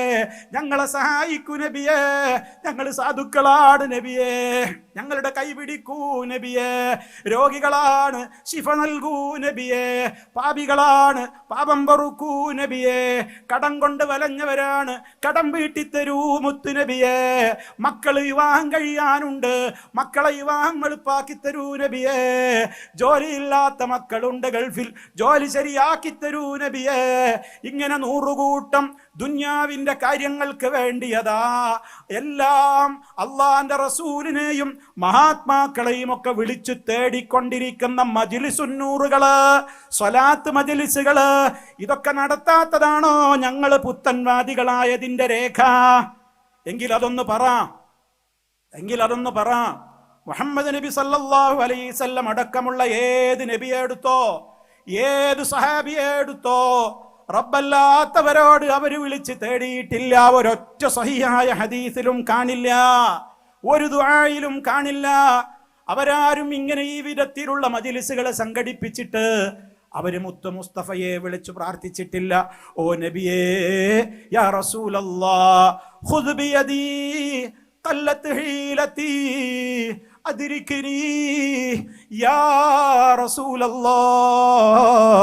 മജ്ലിസുന്നൂറുകളിൽ, സലാത്ത് മജ്ലിസുകളിൽ ഇവരിങ്ങനെ ഒച്ചയിട്ടുകൊണ്ട് ദുആ ചെയ്യുകയാണ്. ആരോട്? മുത്ത് മുസ്തഫയോട്. അള്ളാന്റെ റസൂൽ അത് അംഗീകരിച്ചതാണോ? നബി സല്ലല്ലാഹു അലൈഹി വസല്ലം അത് അംഗീകരിച്ചതാണോ? സലാത്ത് എന്ന് പറഞ്ഞാൽ മുത്ത് മുസ്തഫയോടുള്ള തേട്ടമാണോ? എന്താ സലാത്തിന്റെ അർത്ഥം? സലാത്ത് പോലും അള്ളാനോടാണ് തേടുന്നത്. എന്ത്? നബിക്ക് ഗുണം ചെയ്യണേ അല്ലാഹ്, നബിക്ക് രക്ഷ നൽകണേ അല്ലാഹ്. ഇതല്ലേ സലാത്ത് സലാമിന്റെ ആശയം. അതല്ലാതെ നബിയെ എനിക്ക് ഗുണം തരണേ എന്നാണോ, നബിയെ എനിക്ക് രക്ഷ തരണേ എന്നാണോ? ഒരിക്കലുമല്ലല്ലോ. അതെങ്കിലും ഒന്ന് ചിന്തിച്ചുകൂടെ? സ്വലാത്ത് പോലും അള്ളാനോട് നബിക്ക് വേണ്ടിയുള്ള തേട്ടമാണ്, അതല്ലാതെ നബിയോടുള്ള തേട്ടമല്ല. അങ്ങനെ തേടാനാ അള്ളാന്റെ റസൂല് പഠിപ്പിച്ചത്. അങ്ങനെ എനിക്ക് വേണ്ടി ഒരു സലാത്തിനെ ചോദിച്ചാൽ അള്ളാഹ് അവന് 10 ഗുണം കൊടുക്കും എന്നാണ്. ആ സലാത്താണ് നമ്മൾ ചൊല്ലിക്കൊണ്ടിരിക്കുന്നത്. നമ്മുടെ നിസ്കാരത്തിൽ നമ്മൾ ചൊല്ലുന്നു, ബാങ്ക് വിളി കഴിഞ്ഞാൽ നമ്മൾ ചൊല്ലുന്നു. അതുപോലെ തന്നെ പള്ളിയിൽ നമ്മൾ ഇരുന്ന് സലാത്തുകൾ ഇഷ്ടം പോലെ നമുക്ക് ഒഴിവ് കിട്ടുമ്പോൾ നമ്മൾ നിർവഹിക്കുന്നു. ജീവിതത്തിന്റെ വ്യത്യസ്ത ഘട്ടങ്ങളിൽ പ്രത്യേകം എവിടെയൊക്കെ സലാത്ത് പഠിപ്പിച്ചിട്ടുണ്ടോ അവിടെയൊക്കെ നമ്മൾ ചൊല്ലുന്നു. അതിൻ്റെ പുറമേ ഒഴിവും സൗകര്യവും ഒക്കെ കിട്ടുമ്പോൾ ഓരോരുത്തരുടെയും സമയത്തിനും സൗകര്യത്തിനും അനുസരിച്ചുകൊണ്ട് എത്രയാണോ ചൊല്ലാൻ കഴിയുക അത്രയും നമ്മളൊക്കെ ചൊല്ലുന്നു. ഈ സ്വലാത്ത് ഇവിടെ ആരാണ് എതിർത്തത്? നേരെ മറിച്ച് നിങ്ങളുടെ നാരിയ സ്വലാത്ത്, അതുപോലെ തന്നെ 6000 വട്ടം ഖുർആൻ ഓതിയാൽ കിട്ടുന്നതിനേക്കാളും മേന്മയുള്ള ഒരു സ്വലാത്തുണ്ടത്രേ. ആ സ്വലാത്താണത്രേ സ്വലാത്തുൽ ഫാത്തിഹ. അങ്ങനെ ഒരു സ്വലാത്ത് മുസ്ലിയാക്കന്മാർ പഠിപ്പിക്കുന്നുണ്ട്. അത് ഏത് പ്രശ്നങ്ങൾക്കും പ്രതിവിധിയാണ്, അതങ്ങോട്ട് ചൊല്ലിയാൽ മതി. അങ്ങനെ ഒരു സ്വലാത്തുൽ ഫാത്തിഹ്, അതിന് മുസ്ലിയാക്കന്മാർ പറയുന്ന പുണ്യം എത്രയാണ്? 6000 ഖത്തം തീർത്താൽ കിട്ടുന്നതിനേക്കാളും കൂലി ആ സ്വലാത്ത് ഒരിക്കൽ ചൊല്ലിയാൽ തന്നെ കിട്ടും. ഇതിലേറെ കളവീന് എന്താ പറയാനുള്ളത്? ഇതിലേറെ ഏറ്റവും വലിയ അനിസ്ലാമികവാദം ഇനി എന്താ പറയാനുള്ളത്? അതല്ല, ഞങ്ങൾക്ക് അങ്ങനെ വാദമില്ല എന്ന് ഏതെങ്കിലും മുസ്ലിയാക്കന്മാർക്ക് വാദമുണ്ടോ? അവര് പറയട്ടെ. നിങ്ങളൊന്ന് ആലോചിച്ചു നോക്ക്. അപ്പൊ മുത്ത് മുസ്തഫയുടെ പേരിൽ നമ്മൾ സ്വലാത്തിനെതിരാന്നാ പ്രചരിപ്പിക്കണം. എന്താ പറയുക? ഈ സ്വലാത്ത്, ഈ രൂപത്തിലുള്ള ഈ പിരിവ് സ്വലാത്ത് ഉണ്ടല്ലോ, അതിന് നമ്മൾ പോവാറില്ല. ബാപ്പന്റെ ഖബറിലേക്ക് ട്യൂബ് ലൈറ്റ് ഇടാന് ഒരു സലാത്ത്, ബാപ്പന്റെ ഖബറിൽ വെളിച്ചം കിട്ടാന് ഒരു സലാത്ത്, ഞാൻ കൊടുന്നു കോഴിമുട്ട, ഇത് എല്ലാവരും കഴിച്ചാൽ കുട്ടികളില്ലാത്തവർക്ക് കുട്ടികളുണ്ടാവും, ചെല്ലിയും സലാത്ത് എന്ന് പറയാ. ഇങ്ങനെ ഒരു പിരിവ് സലാത്ത്, ഇങ്ങനെ ഒരു പിരിവ് ദിക്റ്, ഇതേപോലെ തന്നെയുള്ള കുറെ കാട്ടിക്കൂട്ടലുകൾ, അതുപോലെ തന്നെ എന്തിനും ബദരീങ്ങളെ വിളിച്ച് തേടുന്ന അത്തരത്തിലുള്ള പ്രാർത്ഥനകൾ. അല്ലൽ മീഗന്ധേ കടത്തില്ലാകപ്പെട്ടോർ അസ്മാഊരത്താൽ കടം വീടും എന്നോവർ മജ്‌ലിസുന്നൂറിലേക്ക് വിളിക്കുന്നത് എന്തിനാ? ഉമ്മ ഉപ്പ നിങ്ങൾക്ക് സാമ്പത്തിക പ്രയാസമുണ്ടോ? നിങ്ങൾ ഞങ്ങളെ മജ്‌ലിസിൽ വന്ന് ഇരുന്നിട്ട് അങ്ങനെ നിങ്ങൾ അതൊന്ന് പങ്കെടുത്താൽ നിങ്ങളുടെ കടം വീടുമെന്ന് പറഞ്ഞ് വ്യാമോഹിപ്പിക്കുകയാണ്. മുസ്തഫയുടെ കാലത്ത് എത്ര സഹാബിമാർക്ക് കടമുണ്ടായി? അള്ളാന്റെ റസൂല് പറഞ്ഞോ ഒരിക്കലെങ്കിലും നിങ്ങൾ ബദരീങ്ങളുടെ പേര് പറഞ്ഞോ? അതല്ലെങ്കിൽ എൻ്റെ പേരും മുൻകഴിഞ്ഞ നബിമാരുടെയും അസ്മാവ് പറഞ്ഞോ, പേര് പറഞ്ഞോ എന്ന് മുസ്തഫ പറഞ്ഞിട്ട് അവിടെ ഒരു മജ്‌ലിസുന്നൂർ അള്ളാന്റെ റസൂല് സംഘടിപ്പിച്ചോ? ഒരു സലാത്ത് മജ്‌ലിസ് അവിടെ നിന്ന് അള്ളാന്റെ റസൂല് സംഘടിപ്പിച്ചോ? അവർക്കാർക്കും അത് പരിചയമല്ല. ഇപ്പൊ തുടങ്ങിയതല്ല ഈ പരിപാടിയൊക്കെ. എന്നിട്ട് ഇങ്ങനെ തട്ടും മുട്ടും പാട്ടും ദാഹം മൗത്തത് കൂട്ടിയിടും ഇബ്ലീസ് കൂസിനെ കാട്ടിയിടും നേരം ലഴീനവനാട്ടുവാൻ ബദരീങ്ങള തുണറബ്ബനാ. ഇങ്ങനെ മരിക്കണ നേരത്ത് ഞങ്ങൾക്ക് കെലിമേലി മരിക്കാൻ പറ്റണേ ബദരീങ്ങളെ, ഞങ്ങൾക്ക് നല്ല ദാഹം കൂടുമ്പോൾ ദാഹം മാറ്റി തരണേ ബദരീങ്ങളെ. ഇങ്ങനെയൊക്കെ ബദരീങ്ങളോട് ഏത് പ്രശ്നത്തിനും നിങ്ങളുടെ പ്രശ്നങ്ങളൊക്കെ ഞങ്ങളെ മജ്‌ലിസിലാണ് വരീൻ, എന്നിട്ട് കവറും കൊടുക്കുക, പിരിവ് നടത്തുക. ഇനി അത് എന്തെങ്കിലും നിങ്ങൾ മജ്‌ലിസുന്നൂറിൽ വരാതായാലോ അല്ലെങ്കിൽ സലാത്ത് മജ്‌ലിസിന് എത്താതായാലോ നിങ്ങളുടെ വീട്ടിൽ സംഭവിക്കാവുന്ന കുരുത്തക്കേടും നിങ്ങളെ പ്രയാസവും നിങ്ങളെ രോഗമൊക്കെ അതാക്കി മാറ്റും. ഇനി ഒന്നുമില്ലെങ്കിൽ പറയെന്ത്, നിങ്ങളെ വീട്ടിൽ രോഗമുണ്ടോ? പെണ്ണിന് ഊരവേദനയാ, മാപ്പിളയുടെ കാല് മുറിഞ്ഞു അല്ലേ, ക്ലോസറ്റിൽ വഴുക്ക്, പിന്നെ ബാത്റൂമിൽ വഴുക്ക് വീണു അല്ലേ, പ്രശ്നമുണ്ട്. എന്താ പ്രശ്നം? അന്നേ പറഞ്ഞില്ലേ, നിങ്ങളെ കന്നിമൂല ശരിയല്ല, നിങ്ങളെ അടുക്കള ഏത് ഭാഗത്തേക്കാ നിൽക്കുന്നത്, നിങ്ങളുടെ കിണർ ഏത് ഭാഗത്താ, നിങ്ങളുടെ ടോയ്ലറ്റ് എവിടെയാ എടുത്തത്, അതാണ് പ്രശ്നം. എന്നിട്ട് ഒരു ശൈത്താൻ തങ്ങൾ കയറി വരും. കയറി വന്നിട്ട് വീട്ടിൽ അവൻ്റെ വടികൊണ്ട് ഒരു കൊത്തിങ്ങനെ കൊത്തിയിട്ട് പറയും, ഇവിടെ പൊളിക്കണം, അവിടെ മുറിക്കണം, ഇത് തൂർക്കണം, ഇത് മാറ്റിപ്പണിയണം. അടുപ്പ് പെണ്ണ് ഇങ്ങോട്ട് തിരിഞ്ഞു നിന്നിട്ടാണ് തീ കത്തിക്കണത്, അതന്നെ നിങ്ങളെ വീട്ടിലെ തലവേദന പോകാത്തത്. നിങ്ങളുടെ ടോയ്ലറ്റ് ഈ ഭാഗത്താണ്, അതന്നെ നിങ്ങൾ വഴിക്ക് വീണത്. ഇങ്ങനെ പറഞ്ഞ് പേടിപ്പിച്ചിട്ട് ഇനി അതൊക്കെ മാറണോ, 1000 റുപ്യ നമ്മളെ മജ്‌ലിസിലേക്ക് തന്നോളി, എല്ലാ പ്രശ്നവും തീരുന്നു പറയും ഈ ചൂഷകന്മാര്. ഇതിനെ ഞങ്ങൾ എതിർക്കുന്നു എന്നുള്ളത് കൊണ്ടാണ് നമ്മെക്കുറിച്ച് ഇവര് സ്വലാത്ത് വിരോധികളാ, ദിക്റ് വിരോധികളാ, കേൾക്കരുത്, കാണരുത്, മിണ്ടരുത്, തുടരരുത് എന്ന് നമ്മെക്കുറിച്ച് പറയുന്നത്. മനസ്സിലായില്ലേ? ഇതാ വിഷയം, ഇതാ പ്രശ്നം. ഒരുപാട് നുണകൾ പറഞ്ഞങ്ങോട്ട് പഠിപ്പിച്ചിരിക്കുകയാണ് കുടുംബങ്ങളെ. അപ്പൊ ഇതൊക്കെ ഇവിടെ വന്നിട്ട് കേട്ടാല് നുണകളുടെ ഓരോന്നും കൊണ്ട് പൊളിയോലോ. പണ്ട് മറ്റേ കൗമ് ചെയ്ത പോലെ മുസ്തഫയെ കുറിച്ച് ഒരുപാട് പറഞ്ഞു പഠിപ്പിച്ചിരുന്നു വീടുകളിലൊക്കെ. മുസ്തഫ അതൊക്കെ നേരെ അതിന്റെ വസ്തുതയോട് പറയുന്നത്. ഇവരെങ്ങാനും ഖുർആൻ കേട്ടാൽ പിഴക്കുന്ന നാട്ടിലെ അബൂജഹൽ പ്രമാണിമാർക്കും പുരോഹിതന്മാർക്കും നല്ല പേടിണ്ടായിരുന്നു. അതുകൊണ്ടാണ് അന്നത്തെ ആ നിലക്കുള്ള അബൂജഹൽ അടക്കമുള്ള ആ പുരോഹിതന്മാര് ജനങ്ങളോടെന്ത് പറഞ്ഞത്, കേട്ടുപോകരുത്. എന്നിട്ടും എന്ത് ചെയ്യുന്നറിയോ? ചരിത്രത്തിൽ കാണാം, അള്ളാന്റെ റസൂല് അബൂബക്കർ റളിയല്ലാഹു അൻഹു ഒക്കെ ഖുർആൻ ഓതുമ്പോ അതിന്റെ വശ്യതയിൽ ഇങ്ങനെ മുഴുകിയിട്ട് പാർത്തും പതുങ്ങിയിട്ടൊക്കെ ഇരുട്ടത്ത് ആളുകൾ ഖുർആൻ കേൾക്കാൻ വേണ്ടി വന്നിരുന്നു ചരിത്രം. അത് ഈ ഖുർആന്റെ ഒരു പ്രത്യേകതയാണ്. നിങ്ങൾ എന്ത് ചിറ കെട്ടിയിട്ടും കാര്യമല്ല പുരോഹിതന്മാരെ, നിങ്ങൾ എന്ത് കള്ളത്തരങ്ങൾ ഈ സമൂഹത്തോട് പറഞ്ഞിട്ടും കാര്യമല്ല. ലോകം മാറിയിട്ടുണ്ട്. സദസ്സിൽ വരാതെ തന്നെ ഈ നാളുകൾക്ക് ദീന് കേൾക്കാൻ പറ്റും. പിന്നെ നമ്മളെ കുറിച്ച് എന്തൊക്കെയാ പരാതി? ഈ വിധത്തിൽ വീടങ്ങനെ പൊളിച്ച് തകർത്ത് അവിടെയൊക്കെ ആകെ പ്രശ്നങ്ങളാണ് ഉണ്ടാക്കി. അവസാനം പറയും വീടൊന്ന് വളപ്പ് കെട്ടാനുണ്ട്, അതുകൊണ്ട് വീടിന്റെ 4 മൂലയിലും ഞങ്ങൾ പ്രത്യേകം മന്ത്രിച്ചൊരു തകിട് തരാം, ഈ തകിട് നിങ്ങൾ കൊണ്ടുപോയിട്ട് വീടിന്റെ 4 മൂലക്കലും കൊണ്ടുപോയിട്ട് കുഴിച്ചിടണം. അതുപോലെ തന്നെ ഈ തകിട് നിങ്ങൾ ഫ്രെയിം ചെയ്തിട്ട് നിങ്ങളുടെ സൂപ്പർ മാർക്കറ്റിൽ, നിങ്ങൾ അതുപോലെ തന്നെ ഷോപ്പിൽ, നിങ്ങളുടെ വീട്ടിലൊക്കെ നിങ്ങൾ തൂക്കണം. അത് ഞങ്ങളൊരു ഐക്കല്ല് തരും, ആ ഐക്കല്ല് നിങ്ങൾ അരയിൽ കെട്ടണം, കൈത്തണ്ടയിൽ കെട്ടണം. അതേപോലെ തന്നെ ഏലസ് മുറുക്കുമൊക്കെയായി നിങ്ങൾ ധരിക്കണം. തീർന്നില്ല, കോഴിമുട്ടമ്മ ചിലതൊക്കെ ഞങ്ങൾ പണിയെടുത്ത് തരും. അത് നിങ്ങൾ സ്വകാര്യമായിട്ട് നിങ്ങൾ വെപ്പും തീനൊക്കെ നടത്തുന്ന അടുക്കളയിൽ, തീയൊന്നും ഇല്ലാത്ത നേരത്തെ അതിലെ വെണ്ണീർ മാന്തിയിട്ട് അതിൻ്റെ അടുക്കളയിൽ ഇങ്ങനെ ആ അടുപ്പിൽ നിങ്ങൾ കൊണ്ടുപോയിട്ട് കുഴിച്ചു മൂടണം.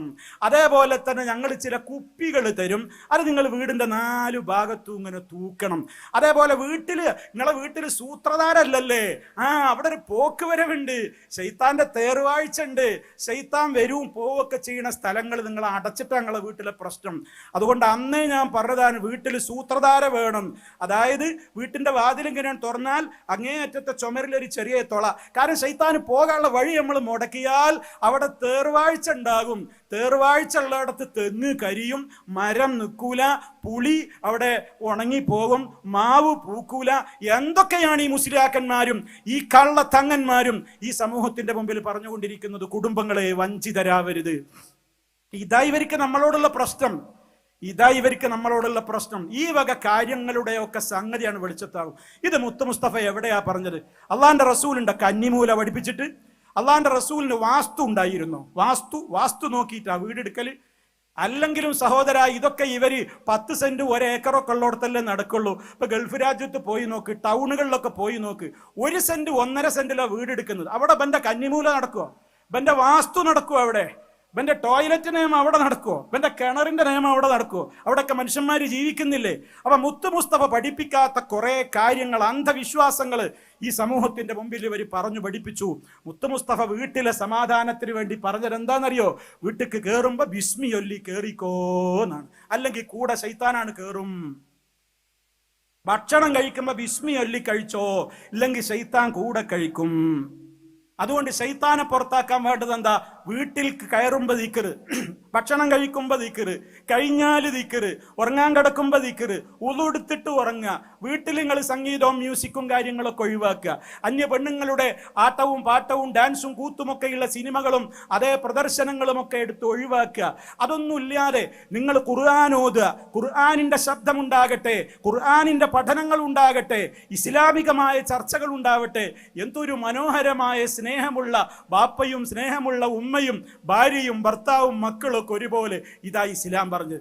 അല്ലാതെ നിങ്ങളുടെ പോക്കുവരവും കന്നിമൂലിയും അവിടെ നിങ്ങൾ ഐക്കല്ലിന്റെ കുറവും അവിടെ നിങ്ങൾ എഴുതി കൊടുത്ത ഉറുക്കിന്റെ കുറവൊന്നുമല്ല വീട്ടുകാർക്ക് ഉണ്ടാകുന്ന നഷ്ടത്തിന്റെ കാരണം. അങ്ങനോട്ട് വിശ്വസിക്കുകയും ചെയ്യരുത്. അങ്ങനെ പറഞ്ഞ് ചൂഷണം ചെയ്തിട്ടാണ് ഈ മുസ്ലിയാക്കന്മാരും തങ്ങന്മാരും ഒക്കെ നിങ്ങളുടെ കയ്യിലുള്ള ആയിരങ്ങൾ അവരുടെ പോക്കറ്റുകളിലേക്ക് അവർ തട്ടിയെടുക്കുന്നത്. ജാഗ്രത വേണമെന്ന് എൻ്റെ പ്രധാനപ്പെട്ട എൻ്റെ എല്ലാ ഫാമിലികളോടും ഈ ശബ്ദം ശ്രവിക്കുന്നവരോടൊക്കെ ഓർമ്മപ്പെടുത്തുകയാണ്. നമുക്ക് ഏറ്റവും വലിയ നേതാവ് നമ്മുടെ മുത്ത് മുസ്തഫ സല്ലല്ലാഹു അലൈഹി വസല്ലം, അവിടുത്തെ ചര്യ മതി നമുക്ക്. അവിടുന്ന് പഠിപ്പിച്ചതാണ് ഈ കാര്യങ്ങളെങ്കിൽ അത് രേഖകളിൽ കാണുമായിരുന്നു. അവിടുന്ന് ഇതൊന്നും പഠിപ്പിച്ചിട്ടില്ല. അതുകൊണ്ട് തന്നെ പിന്നെ എന്തു പറയുന്നറിയോ? ഇവരോടൊന്നും അടുക്കരുതേ. ഇവർക്കാകെ പ്രശ്നം എന്ന് പറഞ്ഞാൽ എന്താണെന്നറിയോ? ഇവര് അമ്പ്യൗലിയാക്കന്മാരൊക്കെ തള്ളും. ഔലിയാക്കന്മാർക്കൊന്നും ഒരു കറാമത്തുമില്ല, കഴിവുമില്ല എന്നാ പറയുന്നത്. ആര് പറഞ്ഞു? സഹോദര കുടുംബങ്ങളെ, നിങ്ങൾ പഠിക്കൂ. റഹ്മാനായ റബ്ബിന് ഇഷ്ടപ്പെട്ട എത്രയോ ആളുകളില്ലേ, അവരിലൂടെ അത്ഭുതങ്ങൾ സംഭവിച്ചിട്ടില്ലേ? എത്രയെത്ര അത്ഭുതങ്ങൾ സംഭവിച്ചത് ഖുർആനിലുണ്ട്, ഹദീസിലുണ്ട്. ഇതൊന്നല്ല. ഇപ്പൊ ഇവര് കറാമത്തൊക്കെ അവരെ നമ്മളും അംഗീകരിക്കുന്നു എന്ന് മുസ്ലിയാക്കന്മാരുടെ ഒപ്പ് നമുക്ക് കിട്ടണമെങ്കിൽ നമ്മൾ ഏതൊക്കെ അംഗീകരിച്ചു കൊടുക്കണം? മുഹീദ്ദീൻ ഷെയ്ഖ് റൂഹിന്റെ കൊട്ട തട്ടി എന്ന് നമ്മളും പറയണം. എന്നാ നമുക്ക് ഇവരുടെ ഒപ്പിട്ടും നിങ്ങൾ സുന്നത്ത് ജമാഅത്താണ്. അല്ലെങ്കിലോ നിങ്ങൾ പുത്തംവാദിയാണ്, നിങ്ങൾ നരകത്തിലാണ്, നരകത്തിന്റെ ബിറകാണ്. മുണ്ടരുത്, കുട്ടികളെ കെട്ടിച്ചു കൊടുക്കരുത്, അങ്ങോട്ട് കെട്ടിച്ചു കൊടുക്കരുത്, ഒന്നും ചെയ്യരുത്. എന്താ പ്രശ്നം? കറാമത്ത് അംഗീകരിക്കൂല. ഏത് കറാമത്ത്? മുഹീദ്ദീൻ ഷെയ്ഖ് റൂഹിന്റെ കൊട്ട തട്ടി. നമ്മൾ അംഗീകരിക്കൂല. മുഹീദ്ദീൻ ഷെയ്ഖ് അദ്ദേഹത്തോട് വന്നിട്ട് ഒരു ഭാര്യ പരാതി പറഞ്ഞു അത്രേ, ഷെയ്ഖേ എന്റെ പുതിയാപ്പളന്റെ റൂഹ് പിടിച്ചിക്കണ്, അസറായിൽ റൂഹ് പിടിച്ചിക്കണ്, അതുകൊണ്ട് എനിക്കത് വാങ്ങിത്തരണം. അപ്പൊ അസറായിൽ അങ്ങനെ ഉണ്ടായോ? നീ പേടിക്കണ്ട. അസറായിലിന്റെ പിന്നാലെ മുഹീദ്ദീൻ ഷെയ്ഖ് പറഞ്ഞല്ലോ. പറഞ്ഞിട്ട് ഇങ്ങനെ പോകുമ്പോ അസ്രായേൽ ഇങ്ങനെ പോകുമ്പോ അസ്രായേലിന്റെ കയ്യിൽ ഒരു കൊട്ട ഉണ്ട്. കൊട്ടയിൽ എന്താ ഉള്ളത്? അന്ന് പിടിച്ചുള്ള റൂഹുകളൊക്കെയും ഉണ്ടന്ത കൊട്ടയിൽ ക്ഷണമിൽ തുറന്നോവർ, തുറന്നിട്ടത് തന്നിൽ ഉള്ള ഉയറുകളെ തുള്ളിപ്പറപ്പിച്ച് പാറ്റി വിടുത്തോവർ. പുതിയ മുഹീദ്ദീൻ മാല എന്ന് പറഞ്ഞിട്ടൊരു മാലുണ്ട്. ആ പുതിയ മുഹീദ്ദീൻ മാലയിൽ കാണാം, അതേ ഈ റൂഹിന്റെ കൊട്ട മുഹീദ്ദീൻ ശൈഖ് ഒരൊറ്റ തട്ടാണ്. ആ റൂഹിന്റെ കൊട്ട അങ്ങ് തട്ടിയപ്പോ ആ കൊട്ടയിൽ എന്തുണ്ട്? അന്ന് പിടിച്ചിട്ടുള്ള റൂഹുകളൊക്കെ അതിലുണ്ട്. അതൊക്കെ താഴേക്ക് ഇങ്ങനെ ശരശരേനിങ്ങനെ വീഴുന്നു. ഓരോ മയ്യത്ത് ഓരോ വീട്ടിലിങ്ങനെ കിടക്കുന്നുണ്ട്. പെട്ടെന്ന് എഴുന്നേൽക്കുന്നു. കാരണം റൂഹൊക്കെ മേലേക്ക് കയറിപ്പോയി. ഇത് ഞങ്ങൾ അംഗീകരിക്കണമല്ലേ? ഇത് വടുവഞ്ചാലിലെയും വയനാട്ടിലെയും മുജാഹിദുകൾ അംഗീകരിച്ചില്ലെങ്കിൽ നിങ്ങൾ ഞങ്ങൾക്ക് സുന്നത്ത് ജമാഅത്തിന്റെ ഒപ്പ് തരൂല അല്ലേ?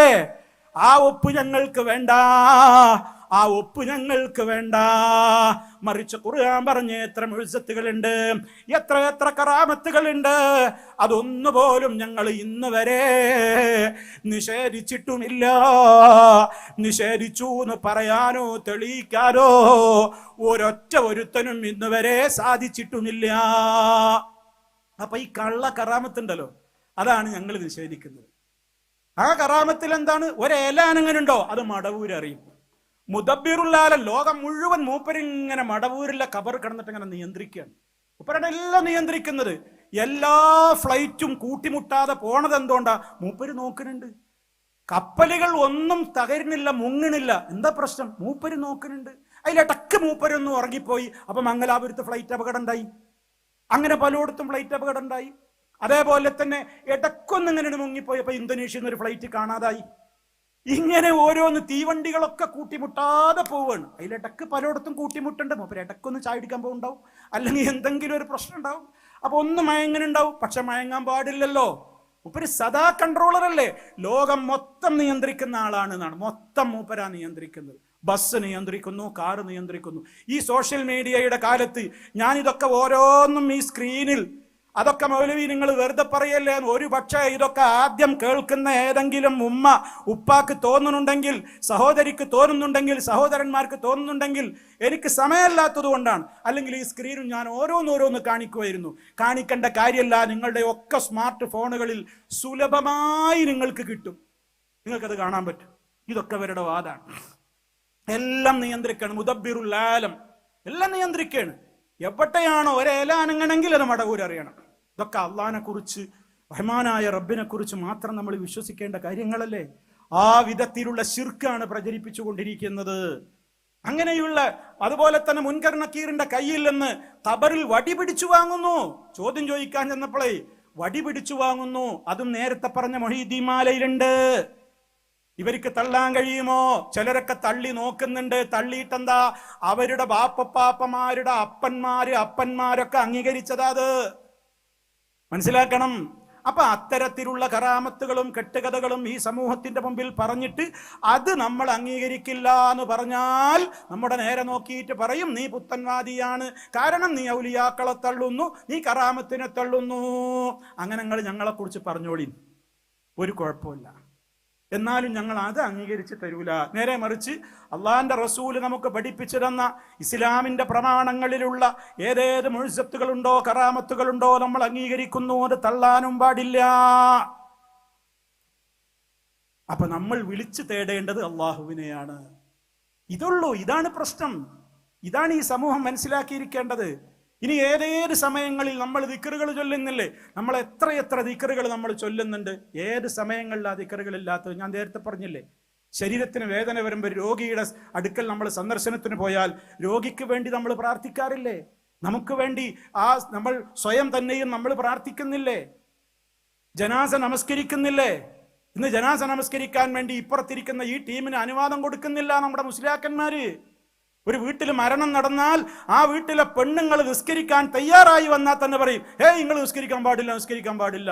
മയ്യത്ത് നിസ്കരിക്കാതെ ആ മയ്യത്തും കൊണ്ട് ആണുങ്ങൾ വള്ളിയിൽക്കാണ് കൊണ്ടുപോകും. സ്ത്രീകൾക്ക് മയ്യത്ത് നിസ്കരിക്കാനുള്ള അവകാശത്തെ തടയുകയാണ്. ആരാണ് മരണപ്പെട്ടവർക്ക് വേണ്ടി ഉപകാരം കിട്ടുന്ന കാര്യങ്ങൾ ചെയ്യാത്തവര്? മുജാഹിദുകളാണോ? മുജാഹിദുകൾ എന്തൊക്കെ ഉപകാരം കിട്ടുന്ന കാര്യങ്ങൾ അള്ളാന്റെ റസൂല് പഠിപ്പിച്ചിട്ടുണ്ടോ അതൊക്കെ ചെയ്യുന്നവരാണ്. അള്ളാന്റെ റസൂല് പഠിപ്പിച്ചില്ലേ ഖബർ സിയാറത്ത് ചെയ്യണം. അത് നമ്മുടെ ബന്ധപ്പെട്ടവരോ ആരുടെ ആവട്ടെ ഖബറുകൾ പോകണം, അവർക്ക് വേണ്ടി പ്രാർത്ഥിക്കണം. പക്ഷെ അവരോട് പ്രാർത്ഥിക്കരുത്. അതാ വ്യത്യാസം. അപ്പൊ നമുക്ക് പേരായി സിയാറത്തിനെ എതിർക്കുകയാണ്. എന്താ പ്രശ്നം? നമ്മൾ ഖബറിൽ പോയിട്ട് അവരോട് ചോദിക്കാറില്ല, അവർക്ക് വേണ്ടി അള്ളാഹിനോട് ചോദിക്കലാണ് പതിവ്. അത് പറ്റൂല. അവരോട് ചോദിക്കണം. ഖബറൊക്കെ ഒന്ന് നല്ലോണം കെട്ടിപ്പൊക്കണം. അള്ളാന്റെ റസൂല് പറഞ്ഞതെന്താ? കെട്ടിപ്പൊക്കരുതേ. ഒരു ചാണിലപ്പുറം ഒരു ഖബറും ഉയർത്താൻ പാടില്ല എന്നാണ് റസൂല് പഠിപ്പിച്ചത്. ഇവര് പറയുന്നതോ എത്രയും ഉയർത്താം, പെയിന്റ് അടിക്കാം. റസൂല് പറഞ്ഞു കുമ്മായം പോലും ഇടരുത്. പിന്നെ ഇവര് പറയുന്നത് എന്താണ്? അവിടെ വിളക്ക് കൊളുത്തണം. വലിയ പുണ്യമുള്ള കാര്യമാണ് അവിടുത്തെ എണ്ണയ്ക്കടുത്ത് തടവല്, വിളക്ക് കൊളുത്തല്. മുത്ത് മുസ്തഫ പറഞ്ഞതോ ഖബറിങ്ങനെ വിളക്ക് കൊളുത്തുന്നവനെ ശപിച്ചിരിക്കുന്നു എന്നാണ് മുത്ത് മുസ്തഫ പറയുന്നത്. ഇസ്ലാമും ഇവരും തമ്മിൽ എത്ര അകലാണുള്ളത്. ചിന്തിക്ക് ഫാമിലികളെ, കുടുംബങ്ങളെ. ഇത് വെറുതെ പറയുന്നതല്ല. ഈ ഒരവസ്ഥയോളം നമ്മൾ തകരാൻ പാടില്ല. ആലോചിച്ചു നോക്ക്. ഖബറാളികൾക്ക് വേണ്ടി പ്രാർത്ഥിക്കുന്നു, ജനാസ നിസ്കരിക്കുന്നു, മരിച്ചതിന്റെ ശേഷവും ആ ഖബറിങ്ങൾ ചെല്ലുന്നു. മറമാടുന്ന നേരത്ത് ഇപ്പോൾ ചോദ്യം നേരിടുന്ന നേരമാണ്. അല്ലാ, അവർക്ക് ഉത്തരം തോന്നിപ്പിച്ചു കൊടുക്കണേ. അവരുടെ ഖബറിനെ നീ ശാന്തി കൊണ്ട് നിറക്കണേ. അവരുടെ ഖബറിൽ പേടിയില്ലാതാക്കണേ. അവരോട് പാപം പൊറുക്കണേ അല്ലാ. അവർക്ക് റഹ്മത്ത് ചെയ്യണേ അല്ലാ. ഭയങ്ങളിൽ നിന്ന് മുക്തി നൽകണേ അല്ലാ.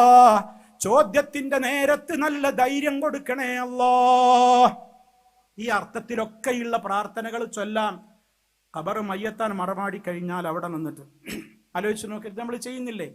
ഈ മരണത്തിന്റെ ശേഷം അതാ നമ്മൾ നമുക്ക് വേണ്ടി ദുആ ചെയ്യുമ്പോഴൊക്കെ നമ്മുടെ മാതാപിതാക്കൾക്ക് വേണ്ടി നമ്മൾ ദുആ ചെയ്യുന്നു. റബ്ബിഗ്ഫിർലി വലിവാലിദയ്യ, റബ്ബേ നീ എനിക്ക് പൊറുത്തു തരണേ എൻ്റെ മാതാപിതാക്കൾക്ക്. റബ്ബിർഹംഹുമാ കമാ റബ്ബയാനി സഗീറാ. ജീവിച്ചിരിക്കുന്ന മാതാപിതാക്കളാണെങ്കിലും ഇനി മരണപ്പെട്ടു പോയവരാണെങ്കിലും നമ്മൾ അവർക്ക് വേണ്ടി ദുആ ചെയ്യുകയാണ്. ഇതൊക്കെ ചെയ്യുന്നില്ലേ? നിങ്ങൾ ആലോചിച്ചു നോക്ക്. നമ്മുടെ മക്കളുടെ ദുആ റഹ്മാനായ റബ്ബിന്റെ റസൂല് പഠിപ്പിച്ചില്ലേ? നമ്മൾ മരിച്ചാലും മുറിഞ്ഞു പോകാത്ത ദുആ ദിക്റുകള്, മരിച്ചു പോയാലും നമുക്ക് കിട്ടിക്കൊണ്ടിരിക്കുന്ന സൽക്കർമ്മങ്ങള്, അതിലതാ പ്രധാനമായും പഠിപ്പിച്ചിരുന്നത് എന്താണ്? വലദുൻ സാലിഹുൻ യദ്ഉ ലഹു, തനിക്ക് വേണ്ടി പ്രാർത്ഥിക്കുന്ന ഒരു സന്താനം. അപ്പൊ ദുആ ഇല്ല, ദിക്റില്ല എന്നൊക്കെ പറയുന്നത് വെറുതെ പറയണ. വ്യത്യാസങ്ങൾ നിങ്ങൾ മനസ്സിലാക്കണം. ഇനി കല്യാണത്തിന്റെ ദിവസം നോക്ക്. നമ്മളതാ വധൂവരന്മാർക്ക് വേണ്ടി ബറക്കത്തിന് വേണ്ടി പ്രാർത്ഥിക്കുന്നു. ബാറക്കല്ലാഹു ലക വബാറക അലൈക വജമഅ ബൈനകുമാ ഫിൽ ഖൈർ. അല്ലാഹു നിനക്ക് ബറക്കത്ത് ചെയ്യട്ടെ, നിങ്ങളുടെ മേൽ ബറക്കത്ത് ചെയ്യട്ടെ.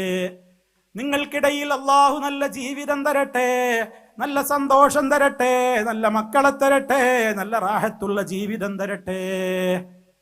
അവർക്ക് വേണ്ടിയുള്ള പ്രാർത്ഥനയാണ്. പക്ഷേ ഇന്ന് അങ്ങനെ ഒരു ഭർത്താവിനോട്, ഒരു ഭാര്യയോട്, ഒരു വധുവിനോട്, ഒരു വരനോട് കയറിച്ചെന്ന് അങ്ങനെ അവർക്ക് വേണ്ടി പ്രാർത്ഥിക്കാൻ പറ്റാവുന്ന ഒരു സദസ്സാണോ ഇന്നത്തെ നമ്മുടെ കല്യാണ സദസ്സുകൾ? അതിന് പറ്റിയ സദസ്സാണോ? എന്താ ഇന്നത്തെ കല്യാണം? വയനാട്ടിക്കൊക്കെ ചുരം കയറി ഇങ്ങനെ കയറി വരികയാണ് കുറെ സംസ്കാരങ്ങൾ. ഇവിടെ അല്ലാത്ത പലതും ഇപ്പം കിട്ടും വരുന്നില്ലേ? മുട്ടായി കൊടുക്കലും, മുട്ടായി ലോഡ് മുട്ടായി കൊണ്ടാ പോണത്. മുട്ടായിയുടെ ഒരു ലോറിയാണ് വീട്ടിൽ പോണേ. എന്താ? മുട്ടായി കൊടുക്കാൻ. ഇവിടെ കയ്യിലൊരു മുട്ടായി കൊടുക്കാനാണ് ഇപ്പൊ ഈ പെണ്ണുങ്ങളൊക്കെ കൂടി മുട്ടായി കിറ്റും. ഇങ്ങനെ വീട്ടിലേക്ക് ഇങ്ങനെ കയറുമ്പോൾ ക്യാമറ ക്ലിക്ക്. ഒരു താത്ത കയറുന്നു, മറ്റേ താത്ത അതിന്റെ പിന്നാലെ വേറൊരു താത്ത. എന്താ പ്രശ്നം? മുട്ടായി കൊടുക്കാൻ പോകും. ഈ പെണ്ണ് ഇത്ര മിഠായി പ്രിയാണ്. അപ്പൊ ഒരുപാട് മിഠായി, കുറച്ചൊന്നുമല്ല ചോക്ലേറ്റ്, കുറച്ചൊന്നുമല്ല. പെണ്ണ് കാണാൻ പോകുമ്പോ ആരാ കല്യാണം കഴിക്കേണ്ടത്? അവനാണ് പെണ്ണിനെ കാണൽ ഇസ്ലാം പറഞ്ഞത്. ഇതല്ല, ഒരു പട പെണ്ണിനെ കാണാൻ പോവുക. ഇവിടെ നേരം അങ്ങനെ ഇരിക്കുമ്പോൾ അവളുടെ മുമ്പിലേക്ക് മന്ദം പെണ്ണ് ചായപാത്രം കൊണ്ട് ഇങ്ങനെ വരിക. എന്നിട്ട് ഒരുപാട് ആണുങ്ങളെ മുമ്പിൽ കെട്ടാൻ നിൽക്കണ ഈ ചെക്കൻ മറ്റോരോട് ചോദിക്കുക, എങ്ങനെയുണ്ടടാ, എങ്ങനെയുണ്ട്? ഇതാണോ ഇസ്ലാമിലെ പെണ്ണ് കാണൽ? ഉമ്മമാരെ, ഇവിടെ തന്ന മുഴുവൻ ഫാമിലികളോടും ഞാൻ ഓർമ്മപ്പെടുത്താണ്, ഈ വക ദുഷിച്ച ആചാരങ്ങൾ നിങ്ങളുടെ വീട്ടു പഠിക്കലിന്റെ അപ്പുറത്ത് നിർത്തിക്കൊള്ളണം, വീട്ടിന്റെ അകത്ത് കയറ്റരുത്.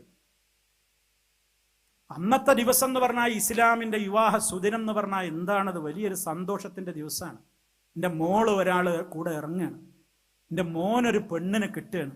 എന്തൊരു മനോഹരമായ ജീവിതം, സന്തോഷം. എന്തിനാ ഭാര്യയും ഭർത്താവും ലിതസ്കുനു ഇലയ്ഹ, സമാധാനത്തോടെ പൊരീക്ക് ചെല്ലാൻ. പൊരീക്ക് ചെല്ലാതിരിക്കാനല്ല, പൊരീക്ക് ചെല്ലാനാ പെണ്ണ്. ജോലി കഴിഞ്ഞാലും വീട്ടിക്ക് പോണ്ട എന്ന് ചിന്തിക്കുന്ന ഭർത്താക്കൾ ഉണ്ടെങ്കിൽ കാരണം എന്തായിരിക്കും? പെണ്ണ് പ്രശ്നം ഉണ്ടാവും, അല്ലെങ്കിൽ അവന് പ്രശ്നം ഉണ്ടാവും. അതിനാണോ കല്യാണം? അപ്പൊ ബറക്കത്ത് വേണോ? ആ ബറക്കത്തിന് വേണ്ടിയുള്ള ദുആ നമ്മൾ നിർവഹിക്കുമ്പോ അതിനൊന്നും പറ്റിയ കോലത്തിലല്ല പെണ്ണിന്റെ വേഷം, ആണിന്റെ രീതികള്. അവിടെ അതാ ചടപട പടക്കം പൊട്ടിക്കുകയാണ്. തലേ ദിവസമതാ മൈലാഞ്ചിയുണ്ട്, ഹൽദിയുണ്ട്, മഞ്ഞക്കല്യാണമുണ്ട്. എല്ലാവർക്കും വന്ന് മഞ്ഞയാണ്, മഞ്ഞ കൊണ്ടൊരു കളിയാണ് മഞ്ഞക്കല്യാണം, അത് ഹൽദി. മഞ്ഞൾ കല്യാണം, പിന്നെ അതാ മെഹന്തി, മൈലാഞ്ചി കല്യാണമാണ്. എത്ര ദിവസങ്ങളിലാണ് കല്യാണം. പിന്നെ അതാ സ്റ്റേജിൽ മുഴുവൻ ആണും പെണ്ണും ഇടകലർന്ന് നിന്നുകൊണ്ടുള്ള ഒരു ഫോട്ടോ ഷൂട്ടാണ്. ക്യാമറമാൻ എങ്ങനെ നിൽക്കാൻ പറയുന്നു, അതുപോലെ പെണ്ണവളുടെ കണ്ണ് ചിമ്പുന്നു, കണ്ണ് തുറക്കുന്നു, ചുണ്ട് കൂട്ടുന്നു, ചുണ്ടുകൊണ്ട് ആംഗ്യം കാണിക്കുന്നു, ഹസ്തദാനം ചെയ്യുന്നു, കെട്ടിപ്പിടിക്കുന്നു, കൂടെ ഇരിക്കുന്നു. അതുപോലെ തന്നെ പല്ലക്കിൽ പെണ്ണിനെ ആനയിക്കുന്നു. തുള്ളിച്ചാടിക്കൊണ്ടൊരു വരവാണ് പൊതു സ്റ്റേജിലേക്ക്. സ്റ്റേജിലെത്തിയാലോ പുതുമാരൻ അവളുടെ മുഖമത ഒരു നെറ്റ് കൊണ്ട് കവർ ചെയ്തിട്ടുണ്ട്. അതൊന്നങ്ങനെ തുറന്നിട്ട് ആദ്യമായി അവളെ നോക്കുമ്പോൾ ഒരു ഉമ്മ വെച്ച് കൊടുത്ത് അത് ക്യാമറയിൽ ഒപ്പിയിട്ട് അത് നാട്ടാരെ കാണിക്കുന്ന ദുഷിച്ച തെമ്മാടിത്തരം നമ്മുടെ വീടുകളിലേക്ക് കയറ്റല്ല ഉമ്മ, പെങ്ങളെ, സഹോദരാ, സഹോദരി. ഇത് നമുക്ക് ചേർന്നതല്ല. അവിടെ ബറക്കത്തുണ്ടാവോ? ആ വീട്ടിൽ ബറക്കത്തുണ്ടാവോ? ഇത് ഇസ്ലാം പറഞ്ഞതാണോ? അങ്ങനെ പരസ്യമായിട്ട് ആണിന്റെയും പെണ്ണിന്റെയും മുമ്പിലിരിക്കുന്ന സ്റ്റേജിലേക്ക് ഇരുത്തിയിട്ട് ഷോ കാണിക്കുക. ഇവരുടെ ശരീരവും ആളും അവരുടെ ആഭരണവും അവരുടെ മൊഞ്ചും അവരുടെ ശരീരത്തിന്റെ മുഴുപ്പും കൊഴുപ്പൊക്കെ ആണുങ്ങളെ കാണിച്ചുകൊണ്ട് ഒരുമിച്ചിരുത്തിയിട്ടുള്ള ആ ഷോ ഇല്ലേ? എവിടുന്ന് കിട്ടിയ സംസ്കാരമാണ്? എവിടുന്ന് കയറി വന്നതാണിത്? ആര് പഠിപ്പിച്ചതാണിത്? ഇത് മുമ്പുണ്ടോ? അത് എതിർത്താൽ അവൻ ലോകം തിരിയാത്തവൻ ആയിക്കോട്ടെ, നിങ്ങൾ അങ്ങനെ പറഞ്ഞോ, ലോകം തിരിയാത്തവനാണെന്ന്. പക്ഷേ നാളെ മഹ്ശറിലെത്തുമ്പോ ബോധ്യമാകും. അവിടുന്ന് ബോധ്യമാകും. അവിടേക്കൊന്നും എത്തണ്ട, മരണനേരത്ത് ബോധ്യമാകും. മരണനേരത്ത് മലക്കുൽ മൗത്തിനോട് പറയും, റബ്ബിർജിഊൻ, റബ്ബേ എന്നെ ഒന്ന് മടക്കിത്തരാമോ? അല്ലാഹുവിനോട് പറയാണ്,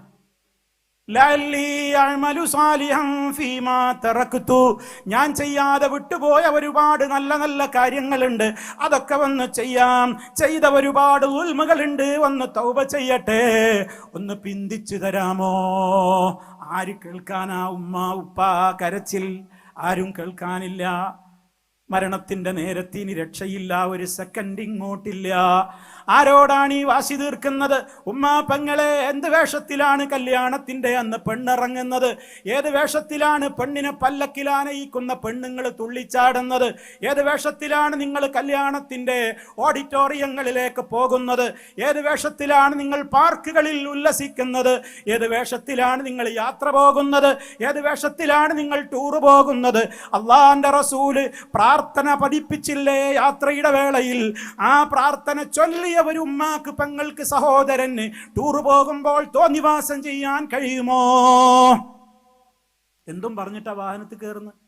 സുബ്ഹാനല്ലദീ സഖറ ലനാ ഹാദാ വമാ കുന്നാ ലഹു മുഖ്രിനീൻ വഇന്നാ ഇലാ റബ്ബിനാ ലമുൻഖലിബൂൻ. തീർന്നില്ല. اللهم إني أسألك في هذا السفر البر والتقوى ومن العمل ما ترضى. اللهم هون علينا سفرنا هذا واطوي عنا بعده. اللهم أنت الصاحب في السفر والخليفة في الأهل. اللهم إنا نعوذ بك من وعثاء السفر وكآبة المنظر وسوء المنقلب في المال والأهل. എത്ര മനോഹരമായ അർത്ഥമുള്ള ദിക്റാണത്, ദുആയാണത് ഉമ്മമാരെ. ഇത് മനസ്സറിഞ്ഞ് ചൊല്ലിയ ഒരാൾക്ക് പിന്നെ അവന്റെ യാത്രാവേളയിൽ റബ്ബിന് ഇഷ്ടമില്ലാത്ത ഒരു കാര്യം എൻ്റെ അടുക്കൽ നിന്ന് വരരുത് റബ്ബേ എന്ന് പറഞ്ഞു തുടങ്ങി യാത്ര തുടങ്ങിയ ഒരാൾക്ക് പിന്നെ അവന്റെ യാത്രയിൽ റബ്ബിന് ഇഷ്ടമില്ലാത്ത വേഷം ധരിച്ചു പോകാനൊക്കുമോ? ആടിപ്പാടി നടക്കാനൊക്കുമോ? തോന്നിവാസങ്ങളുടെ സദസ്സുകളിൽ അവന് പോകാനൊക്കുമോ? ചിന്തിക്ക്. അതിനാ ദുആ, അതിനാ ദിക്ർ. അല്ലാതെ വെറുതെ ദിക്ർ ഇങ്ങനെ ചൊല്ലലല്ല. ദിക്റും ദുആയൊക്കെ എന്തിനാണെന്നറിയോ? അർത്ഥം പഠിച്ച് അതിൽ പറയുന്ന കാര്യങ്ങൾ പോലെ ജീവിക്കല. അപ്പൊ മനസ്സിന് നല്ല സന്തോഷ. അല്ലാതെ വെറുതെ ഇങ്ങനെ എന്തോ വെറുതെ മാല മറിക്കുക, ഇങ്ങനെ അവിടെ ഇവിടെ നോക്കിയിട്ട് ഇങ്ങനെ ചൊല്ലേണ്ടതല്ല ദിക്റും ദുആയൊന്നും. അത് മനസ്സിലാക്കിക്കോളി എല്ലാവരും. ദിക്റും ദുആ കൊണ്ട് സമാധാനം കിട്ടണോ? അതിൽ പറയുന്നത് എന്താണ് ശരിക്ക് പഠിച്ച് ദുആ ചെയ്യണം. പ്രഭാതത്തിൽ ചൊല്ലേണ്ട ദിക്റുണ്ട്, അദ്കാറുൽ മസാ ഉണ്ട്. എത്രയാണെന്നറിയോ? പറഞ്ഞാൽ തീരുവോ? നിങ്ങൾ നോക്കൂ, എത്രയെത്ര ദിക്റുകളുണ്ട്, ദുആകളുണ്ട്. സഹോദരങ്ങളെ, നിങ്ങൾക്കൊന്ന് യൂട്യൂബിലൊക്കെ നമ്മുടെയൊക്കെ ചാനലുകളുണ്ട്, നിങ്ങൾക്ക് അതിൽ നിന്നൊക്കെ കേൾക്കാൻ പറ്റും. ഇഷ്ടംപോലെ ഒരുപാട് വിഷയങ്ങളുണ്ട്. നിങ്ങൾ പഠിക്കിൻ, നിങ്ങൾ മനസ്സിലാക്കി. അപ്പൊ നോക്കൂ, നിങ്ങൾ കല്യാണത്തിന്റെ കൂത്താട്ടങ്ങൾ അവിടെ ചൊല്ലുന്ന ആ ദിക്റുകൾക്ക് വല്ല വിലയുണ്ടോ? അവിടെ ഒരുത്തം വന്ന് നിക്കാഹ് ചെയ്ത് കൊടുക്കും, എന്നിട്ട് വലിയ ദുആയൊക്കെ നടത്തും മുസ്ലിയാക്കന്മാരും എല്ലാവരും. എന്നിട്ട് എന്താ കാര്യം? അവിടെ നിന്നാണ് ഇറങ്ങിയ എല്ലാ താട്ടവും കളിയും തോന്നിയാസവും ഉണ്ട്. മഹല്ല് കമ്മിറ്റിക്ക് ഉത്തരവാദിത്തമില്ലേ? ഖത്തീബുമാർക്ക് ഉത്തരവാദിത്തമില്ലേ? തോന്നിവാസത്തിന്റെ മജ്‌ലിസുകളിലേക്ക് ഇനി നിക്കാഹ് നടത്താൻ ഞങ്ങളെ കിട്ടൂല എന്ന് നട്ടല്ലോടുകൂടി പറയാൻ മഹല്ല് കമ്മിറ്റികൾക്ക് എന്ന് ധൈര്യം വരുന്നോ അന്ന് ആ മേഖലയിൽ കുറച്ചൊക്കെ മാറ്റുണ്ടാകും. പക്ഷെ അത് പറയാൻ ധൈര്യം വേണ്ടേ? അത് പറയൂല. അപ്പൊ അതുകൊണ്ട് സഹോദരങ്ങളെ, ഇസ്ലാം നിശ്ചയിച്ചു തന്ന ഓരോ കാര്യങ്ങളും എടുത്തു നോക്ക്, എല്ലാം അങ്ങനെയാണ്. ഏത് മേഖല എടുത്തു നോക്ക്, നമ്മൾ ചൊല്ലുന്ന ദിക്റുകൾ മുഴുവനും ഒക്കെ നമ്മുടെ മനസ്സിൽ അള്ളാഹിനെ കുറിച്ചുള്ള വിശ്വാസം ഉറപ്പിക്കാനാ. വിഷമവും പ്രയാസവും ഉണ്ടായാ മടവൂരേ ഒമ്പർത്തങ്ങളെ ആ നബിയേ എന്ന് വിളിക്കാനല്ല പറഞ്ഞത്. അപ്പൊ കൂടുതൽ ലാ ഇലാഹ ഇല്ലല്ലാഹ് പറയണമെന്നാണ്. നിങ്ങളൊന്ന് പഠിക്കും സഹോദരങ്ങളെ. എന്തിനാണ് ഈ വെറുപ്പ്? ഒന്ന് ആലോചിച്ച് നോക്കൂ. നിങ്ങൾ വിഷമം നിങ്ങൾക്ക് ധാരാളം വന്നാൽ നിങ്ങൾ ലാ ഇലാഹ ഇല്ലല്ലാഹ് ധാരാളം പറയണമെന്നാണ്. നിങ്ങൾ നോക്കൂ, അള്ളാഹിന്റെ റസൂലിനോട് ഒരാൾ വന്നിട്ട് പറഞ്ഞു, വല്ലാത്ത വിഷമുണ്ട്, കെർബ്, വല്ലാത്ത ബുദ്ധിമുട്ടുണ്ട്, വിഷമുണ്ട്. അള്ളാഹിന്റെ റസൂല് പഠിപ്പിച്ചു കൊടുക്കുന്നു കെർബിന്റെ ദുആ എന്ന് പറഞ്ഞിട്ട് എന്താ പറഞ്ഞത്? ലാ ഇലാഹ ഇല്ലല്ലാഹുൽ അളീമുൽ ഹലീം, ലാ ഇലാഹ ഇല്ലല്ലാഹു റബ്ബുൽ അർശിൽ അളീം, ലാ ഇലാഹ ഇല്ലല്ലാഹു റബ്ബുസ് സമാവാതി വ റബ്ബുൽ അർളി വ റബ്ബുൽ അർശിൽ കരീം. അതാണ് പറയണത്. എന്താ പ്രശ്നം അറിയോ? വിഷമം ധാരാളം ഉണ്ടാവുമ്പോഴാണ് ഈ ദർഗയും ജാറവും മക്കാമും ഒക്കെ തണ്ടാൻ പോവുക. അപ്പൊ കൂടുതൽ ലാ ഇലാഹ ഇല്ലല്ലാഹ് പറഞ്ഞ് തൗഹീദ് ഉറപ്പിക്കണം എന്നാ പറയണേ. അല്ലാഹു റബ്ബി, അല്ലാഹു റബ്ബി ലാ ഉശ്രികു ബിഹി ശൈആ എന്ന് പറയണം എന്നാണ്. ഇങ്ങനെ എത്ര ദിക്റുകളാണ്, ദുആകളാണ്. എല്ലാം നമുക്ക് പഠിപ്പിച്ചു തരുന്നത് എന്താ? ആ ഇസ്ലാമികമായ മര്യാദകളാണ്. അതുകൊണ്ട് തന്നെ സഹോദരങ്ങളെ, ഏതേത് വിഷയങ്ങൾ, ഒരുപാട് കാര്യങ്ങളുണ്ട്. രോഗികളുടെ സമീപത്തെത്തിയാലുള്ള ദിക്ർ, അതേപോലെ തന്നെ ഖബറുകൾ ചെന്നാൽ നമ്മൾ അവർക്ക് വേണ്ടി പ്രാർത്ഥിക്കല്ലേ? നമ്മൾ അവരോട് പ്രാർത്ഥിക്കുന്ന ഒരു വാചകങ്ങളുണ്ടോ? സലാത്തിന്റെ കാര്യം ഞാൻ നിങ്ങളോട് പറഞ്ഞു. അതേപോലെ തന്നെ മറ്റുള്ള എല്ലാ കാര്യങ്ങളിലും അങ്ങനെ തന്നെയാണ്. ഇതൊക്കെ നമ്മൾ ശ്രദ്ധിക്കാതെ പോയാൽ ഇവിടെ നമുക്ക് കൈയടിച്ച് പ്രോത്സാഹിപ്പിച്ച്, നന്നായിട്ടുണ്ടടാ നല്ല കല്യാണം, നന്നായിട്ടുണ്ടായിരുന്നു നിന്റെ പുതുവെണ്ണിന്റെ വേഷം, അതൊക്കെ നല്ല ഉഷാറായിരുന്നു എന്നൊക്കെ ഇവിടെ കൈയടിക്കാൻ ആൾക്കാരുണ്ടാകും. പക്ഷേ മയ്യത്തങ്ങനെ കൊണ്ടുപോകുമ്പോൾ ഈ മഞ്ഞ കല്യാണവും ഈ ഹെൽദിയും ഈ സ്റ്റേജ് ഷോയിലൊക്കെ പങ്കെടുത്തോളം കൊണ്ടുപോകുന്നത് മുഴുവൻ മറച്ചിട്ടേ കൊണ്ടുപോകൂ. സക്കാത്ത് കൊടുക്കാതെ കൂട്ടിവെച്ച മുതലില്ലേ, കിട്ടിയ മുതലില്ലേ, 100 പവനും 200 പവനും 50 പവനും എത്ര ഉള്ളത് സക്കാത്ത് കൊടുത്തിട്ടുണ്ടോ? അത് കൊടുത്തിട്ടില്ലെങ്കിൽ മയ്യത്ത് കുളിപ്പിക്കുന്നയാള് നിങ്ങളുടെ വിരലിലുള്ള ഒരു തരി സ്വർണ്ണം ഉണ്ടെങ്കിൽ പോലും മോഹിച്ചിട്ട് ഖദീജക്കുട്ടി ഒരു വളയല്ലേ അല്ലെങ്കിൽ ഒരു മോതിരല്ലേ എന്ന് പറഞ്ഞിട്ട് അതവിടെ വെച്ച് അവള് കൊണ്ടുപോയിക്കോട്ടെ എന്ന് പറയൂല. അതെങ്ങനെയെങ്കിലും ഊരിടുത്തിട്ടേ നിങ്ങളെ മയ്യത്ത് കുളിപ്പിച്ച് കഫംപൊതിയുള്ളൂ. ഒരു തരി കൊണ്ടുപോകൂല. ഖബറില് പരലോകത്ത് രക്ഷപ്പെടണോ? എത്ര സ്വർണ്ണണ്ട് വീട്ടിലേന്ന് പെങ്ങളെ എണ്ണിക്കോ, കണക്കൂട്ടിക്കോ, തൂക്കിക്കോ. 2.5% വെച്ച് സക്കാത്ത് കൊടുത്തോ, കൊടുക്കാതെ വിടൂല. പുരുഷന്മാരും ശ്രദ്ധിച്ചോളിൻ, അത് ഓളതാന്ന് പറഞ്ഞിട്ട് നമ്മൾ ഒഴിഞ്ഞു മാറരുത്. അവിടെ മാഞ്ഞാളം കളിക്കും ചില ഭർത്താക്കന്മാര്. പൊന്നിന്റെ സക്കാത്ത് കൊടുത്തോ? അല്ല, അത് ഓളതാ. എന്താ അവിടെ എത്തുമ്പോ ഒരു ഓളതാന്ന് പറച്ചില്? എന്നാ അവള് ചോദിക്കണം, എന്റെ വാപ്പാക്ക് അത് ആവശ്യമുണ്ട്, ഞാൻ വാപ്പാക്ക് വിടുന്ന ഒരു 10 പവനാണ് കൊടുത്താലോ? ഏയ് അത് എന്റെതാ. ഇതെന്താ അങ്ങനെ ഒരു 2 കളി? സക്കാത്ത് കൊടുക്കേണ്ട കാര്യം പറയുമ്പോ ഓളതാ. ഞാൻ പണയം വെക്കട്ടെ അല്ലെങ്കിൽ വിൽക്കട്ടെ എന്ന് ചോദിച്ച അതെന്റെതാ. ഒരണപ്പ ഈ സക്കാത്ത് കൊടുക്കാതെ നിങ്ങൾ ആണുങ്ങളെ സൂക്ഷിച്ചോളിൻ, പെണ്ണുങ്ങളും സൂക്ഷിച്ചോളിൻ. ഏതിന്റെ ആവട്ടെ, ശമ്പളത്തിന്റെ സക്കാത്തുണ്ടോ? കുരുമുളകാണോ? ഏതാണോ? റബ്ബറാണോ? ഏലമാണോ? കാപ്പിയാണോ? എന്താണോ വരുമാനത്തിന്റെ ഒക്കെ സക്കാത്ത് കൊടുത്തോ. നിസ്കാരം 5 നേരം അത് കണിശമായി നിർവഹിച്ചോ. യാതൊരു വിട്ടുവീഴ്ച അതിലില്ല. ഞാൻ നിസ്കരിച്ചിട്ടില്ല, എന്തേ? അഡ്മിറ്റ് ആയിരുന്നു, ഇനി ഖളാ വീട്ടും ഞാന്. ആരോടായി പറയണ? ഇസ്ലാമിലുണ്ടോ അങ്ങനെ ഒരു ഖളാ വീട്ടല്? ഏത് രോഗിയാണോ ഓർമ്മണ്ടോ നിസ്കരിച്ചോളണം, 5 നേരം നിസ്കരിച്ചോളണം. ഓർമ്മയുണ്ടെങ്കിൽ നിർബന്ധമാണ്, നിന്നിട്ടേ പറ്റുള്ളൂ. അങ്ങനെ നിസ്കരിച്ചോ. കഴിയില്ലേ ഇരുന്നോളൂ, ഇല്ലെങ്കിൽ മലർന്ന് കിടന്നോളൂ, ചെരിഞ്ഞ് കിടന്നോളൂ, ഒന്നിനും കഴിയില്ലേ, തല മാത്രം അനക്കാനേ പറ്റൂ, അതിനും പറ്റൂല, കൺപോള മാത്രമേ ചലിക്കുന്നുള്ളൂ, അതിനും പറ്റൂല, ഒന്നും ചലിക്കൂല, നിശ്ചലമാണ്, എന്നാൽ ഓർമ്മയുണ്ടോ? കിടന്ന കിടപ്പിൽ നിസ്കാരമാണെന്ന് ഓർത്തുകൊണ്ട് നിസ്കരിക്കും പോലെ മനസ്സിലങ്ങനെ ഓർത്തുകൊണ്ട് നിസ്കരിച്ചോ. വിട്ടുവീഴ്ചല്ല.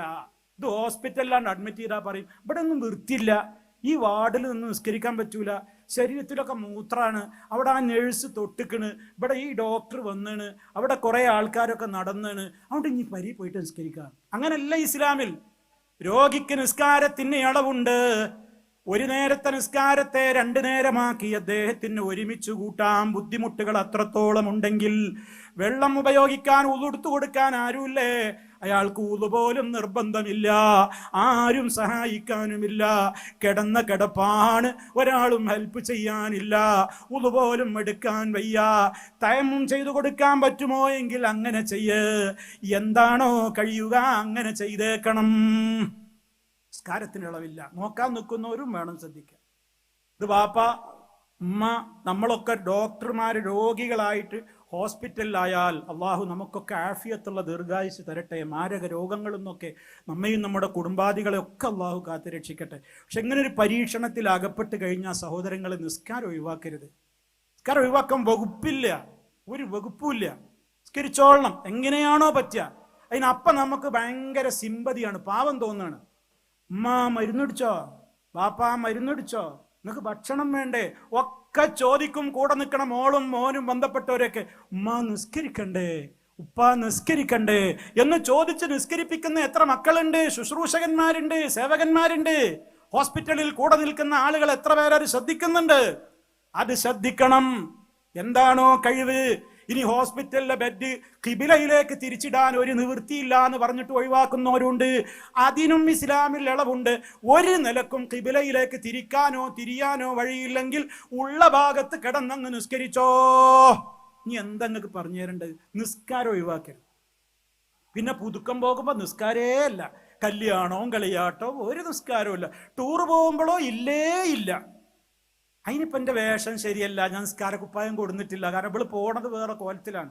ഇനി എവിടെയെങ്കിലും ഒരു പരി കയറി നിസ്കരിക്കാനും പറ്റൂല, കാരണം ഇവളൊക്കെ റുക്കുഴും സുജൂദിലൊക്കെ പോയി കഴിഞ്ഞാൽ പ്രശ്നങ്ങളാണ്. ബോഡിയൊന്നും മറിഞ്ഞിട്ടില്ല. അങ്ങനെയാ? അങ്ങനെ പുറത്തിറങ്ങാൻ പാടുണ്ടോ? അള്ളാന്റെ മുമ്പിൽ ഒരു വേഷവും പുറത്തേക്ക് വേറൊരു വേഷവും അങ്ങനെ ഉണ്ടോ? അങ്ങനെയല്ലല്ലോ. അപ്പൊ വേഷവിധാനത്തിന്റെ കാര്യത്തിൽ ശ്രദ്ധിക്കണ്ടേ, നിസ്കരിക്കണ്ടേ, സക്കാത്ത് കൊടുക്കണ്ടേ. ഇനി നോമ്പ്, ഇതാ ഒരു മാസം വെളിപ്പാടകല റമദാൻ വരെയാണ്. ആർക്കെങ്കിലും നോമ്പ് വല്ലതും ഖളാ വീട്ടാനുണ്ടോ? ഉടനെ ചെയ്തോളിൻ, ചാൻസ് അവസാനിക്കാൻ പോവാണ്. വല്ലതും ബാക്കിയുണ്ടോ? നിർബന്ധത്തിൽ ഉടനെ ചെയ്തോളിൻ. ഹജ്ജ് വരാൻ പോകുന്നു, ഇക്കൊല്ലത്തെ ചാൻസ് അവസാനിക്കാണ്. ഇപ്പൊ അപ്ലിക്കേഷൻ കൊടുക്കേണ്ട അവസാന ഡേറ്റ് നാളെയാണെന്നാണ് ഞാൻ കേട്ടത്. ഗവൺമെന്റിലേക്ക്, പ്രൈവറ്റിക്ക് വേറെ ഉണ്ടാവും. ആരൊക്കെ ഇവിടെ ഹജ്ജിന് പോകാൻ നിർബന്ധമുണ്ടോ എന്ന് ഓരോരുത്തരും ആലോചിച്ചോളൂ. കൊല്ലത്തിൽ ഒരിക്കൽ മാത്രം കിട്ടുന്ന ചാൻസ് ആണ് ഉമ്മ, പെങ്ങളെ, ഉപ്പ. ഇനി കിട്ടൂല.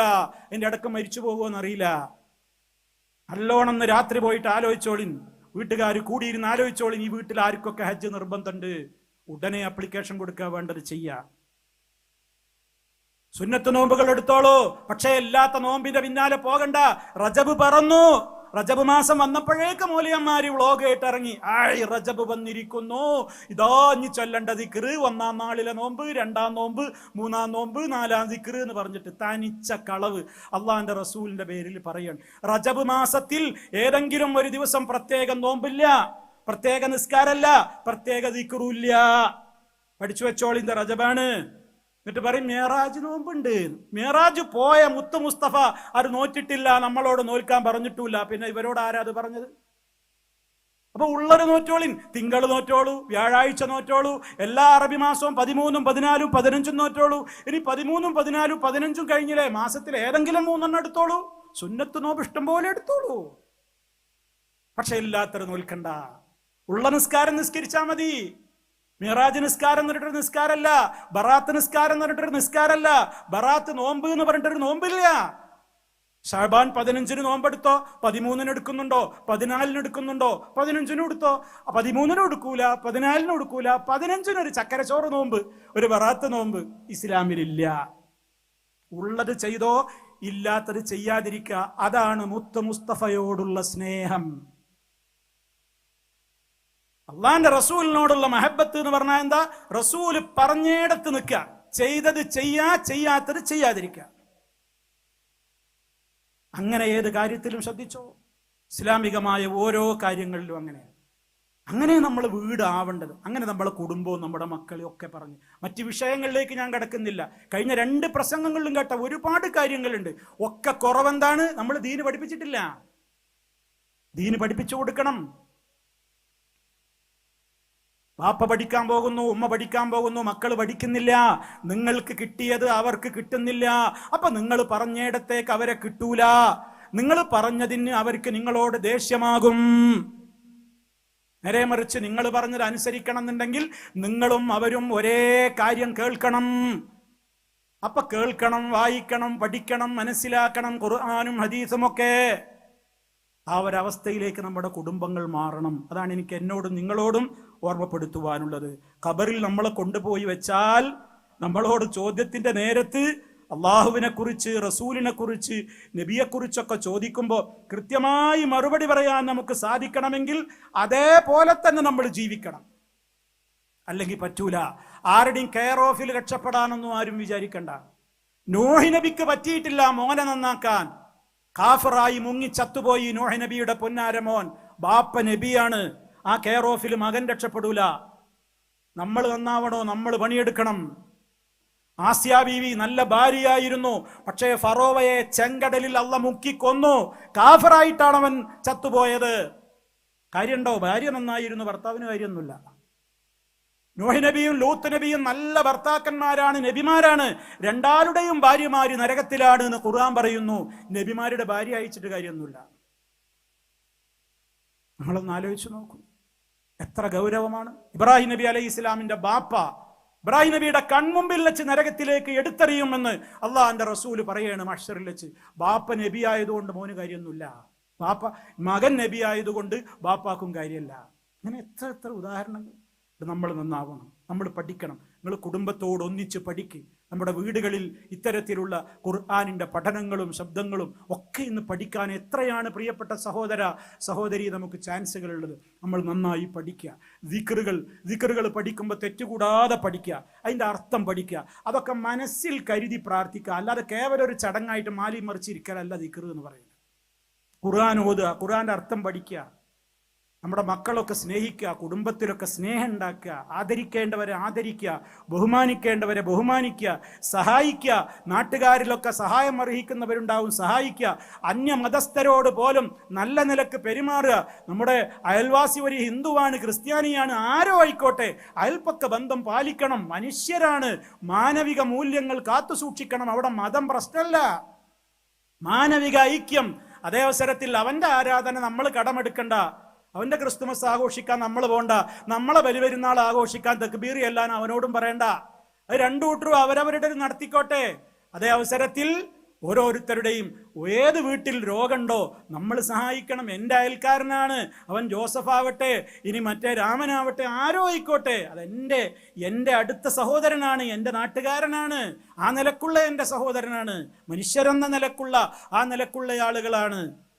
നേരെ മറിച്ച് ആദർശം വിട്ടുകൊടുത്തുകൊണ്ട് അമ്പലത്തിലും പോവുക, അവരിങ്ങോട്ട് ദർഗയിലും വരിക, ഈ പരിപാടിയൊന്നുമില്ല. മനുഷ്യരൊക്കെ അങ്ങോട്ട് പരസ്പരം ഒരു നാട്ടിൽ എല്ലാവരും ഒത്തൊരുമയിൽ അങ്ങനെ കഴിഞ്ഞു പോവുക. അത് ഏത് മതക്കാരാവട്ടെ ആശയക്കാരാവട്ടെ, അങ്ങനെ ജീവിക്കുക. സമാധാനം ഉണ്ടാകും. ആ സമാധാനത്തെ തകർക്കാൻ നമ്മൾ ആരെയും അനുവദിക്കരുത്. ആ നിലക്ക് നമ്മൾ ജീവിക്കുക. അങ്ങനെ ഞാൻ നേരത്തെ പറഞ്ഞതിലേക്ക് മടങ്ങുന്നു. രാവിലെ എഴുന്നേൽക്കുന്നത് മുതൽ രാത്രി ഉറങ്ങാൻ കിടക്കുന്നത് വരെ ചൊല്ലി പറയേണ്ടുന്ന ദിക്റുകളും ദുആകളും ഏതൊക്കെയുണ്ടോ എല്ലാം നിങ്ങൾ അർത്ഥവും ആശയവും അടക്കം മനസ്സിലാക്കിക്കൊണ്ട് പറഞ്ഞാൽ ജീവിതത്തിൽ എല്ലാ രംഗത്തും മാറ്റങ്ങളാണ് വരും. അവിടുന്ന് പരീക്ഷിച്ചു നോക്കിൻ. അള്ളാഹു നമുക്ക് തൗഫീക്ക് പ്രദാനം ചെയ്യുമാറാകട്ടെ. എല്ലാ പ്രയാസങ്ങളിൽ നിന്നും അള്ളാഹു നമ്മെ കാത്ത് രക്ഷിക്കുമാറാകട്ടെ. മാരകമായ രോഗങ്ങളിൽ നിന്ന് റബ്ബ് സുബ്ഹാനഹു വ തആല നമ്മെയും നമ്മുടെ കുടുംബങ്ങളിലും ബന്ധപ്പെട്ടവരിലുമൊക്കെ പലരും രോഗികളായിട്ടുണ്ട്. റഹ്മാനായ റബ്ബ് എല്ലാവർക്കും പരിപൂർണമായും ശിഫ നൽകുമാറാകട്ടെ. നമ്മിൽ നിന്ന് മരണപ്പെട്ടു പോയ നമ്മുടെ മാതാപിതാക്കൾ, ബന്ധുമിത്രാദികൾ എല്ലാവരുടെയും ഖബറുകൾ അള്ളാഹു സ്വർഗ്ഗത്തോപ്പാക്കി കൊടുക്കുമാറാകട്ടെ. നമ്മയും അവരെയും അള്ളാഹു അവൻ്റെ സ്വർഗത്തിൽ ഒരുമിച്ച് കൂട്ടുമാറാകട്ടെ. കത്തിയാളുന്ന നരകത്തിയിൽ നിന്ന് നമ്മയും അവരെയും അള്ളാഹു കാത്ത് രക്ഷിക്കുമാറാകട്ടെ. റബ്ബന ആതിനാ ഫിദ്ദുനിയാ ഹസന വഫിൽ ആഖിറതി ഹസനതൻ വഖിനാ അദാബന്നാർ. വൽഹംദുലില്ലാഹി റബ്ബിൽ ആലമീൻ. വസ്സലാമു അലൈക്കും വറഹ്മത്തുള്ളാഹി വബറകാതുഹു.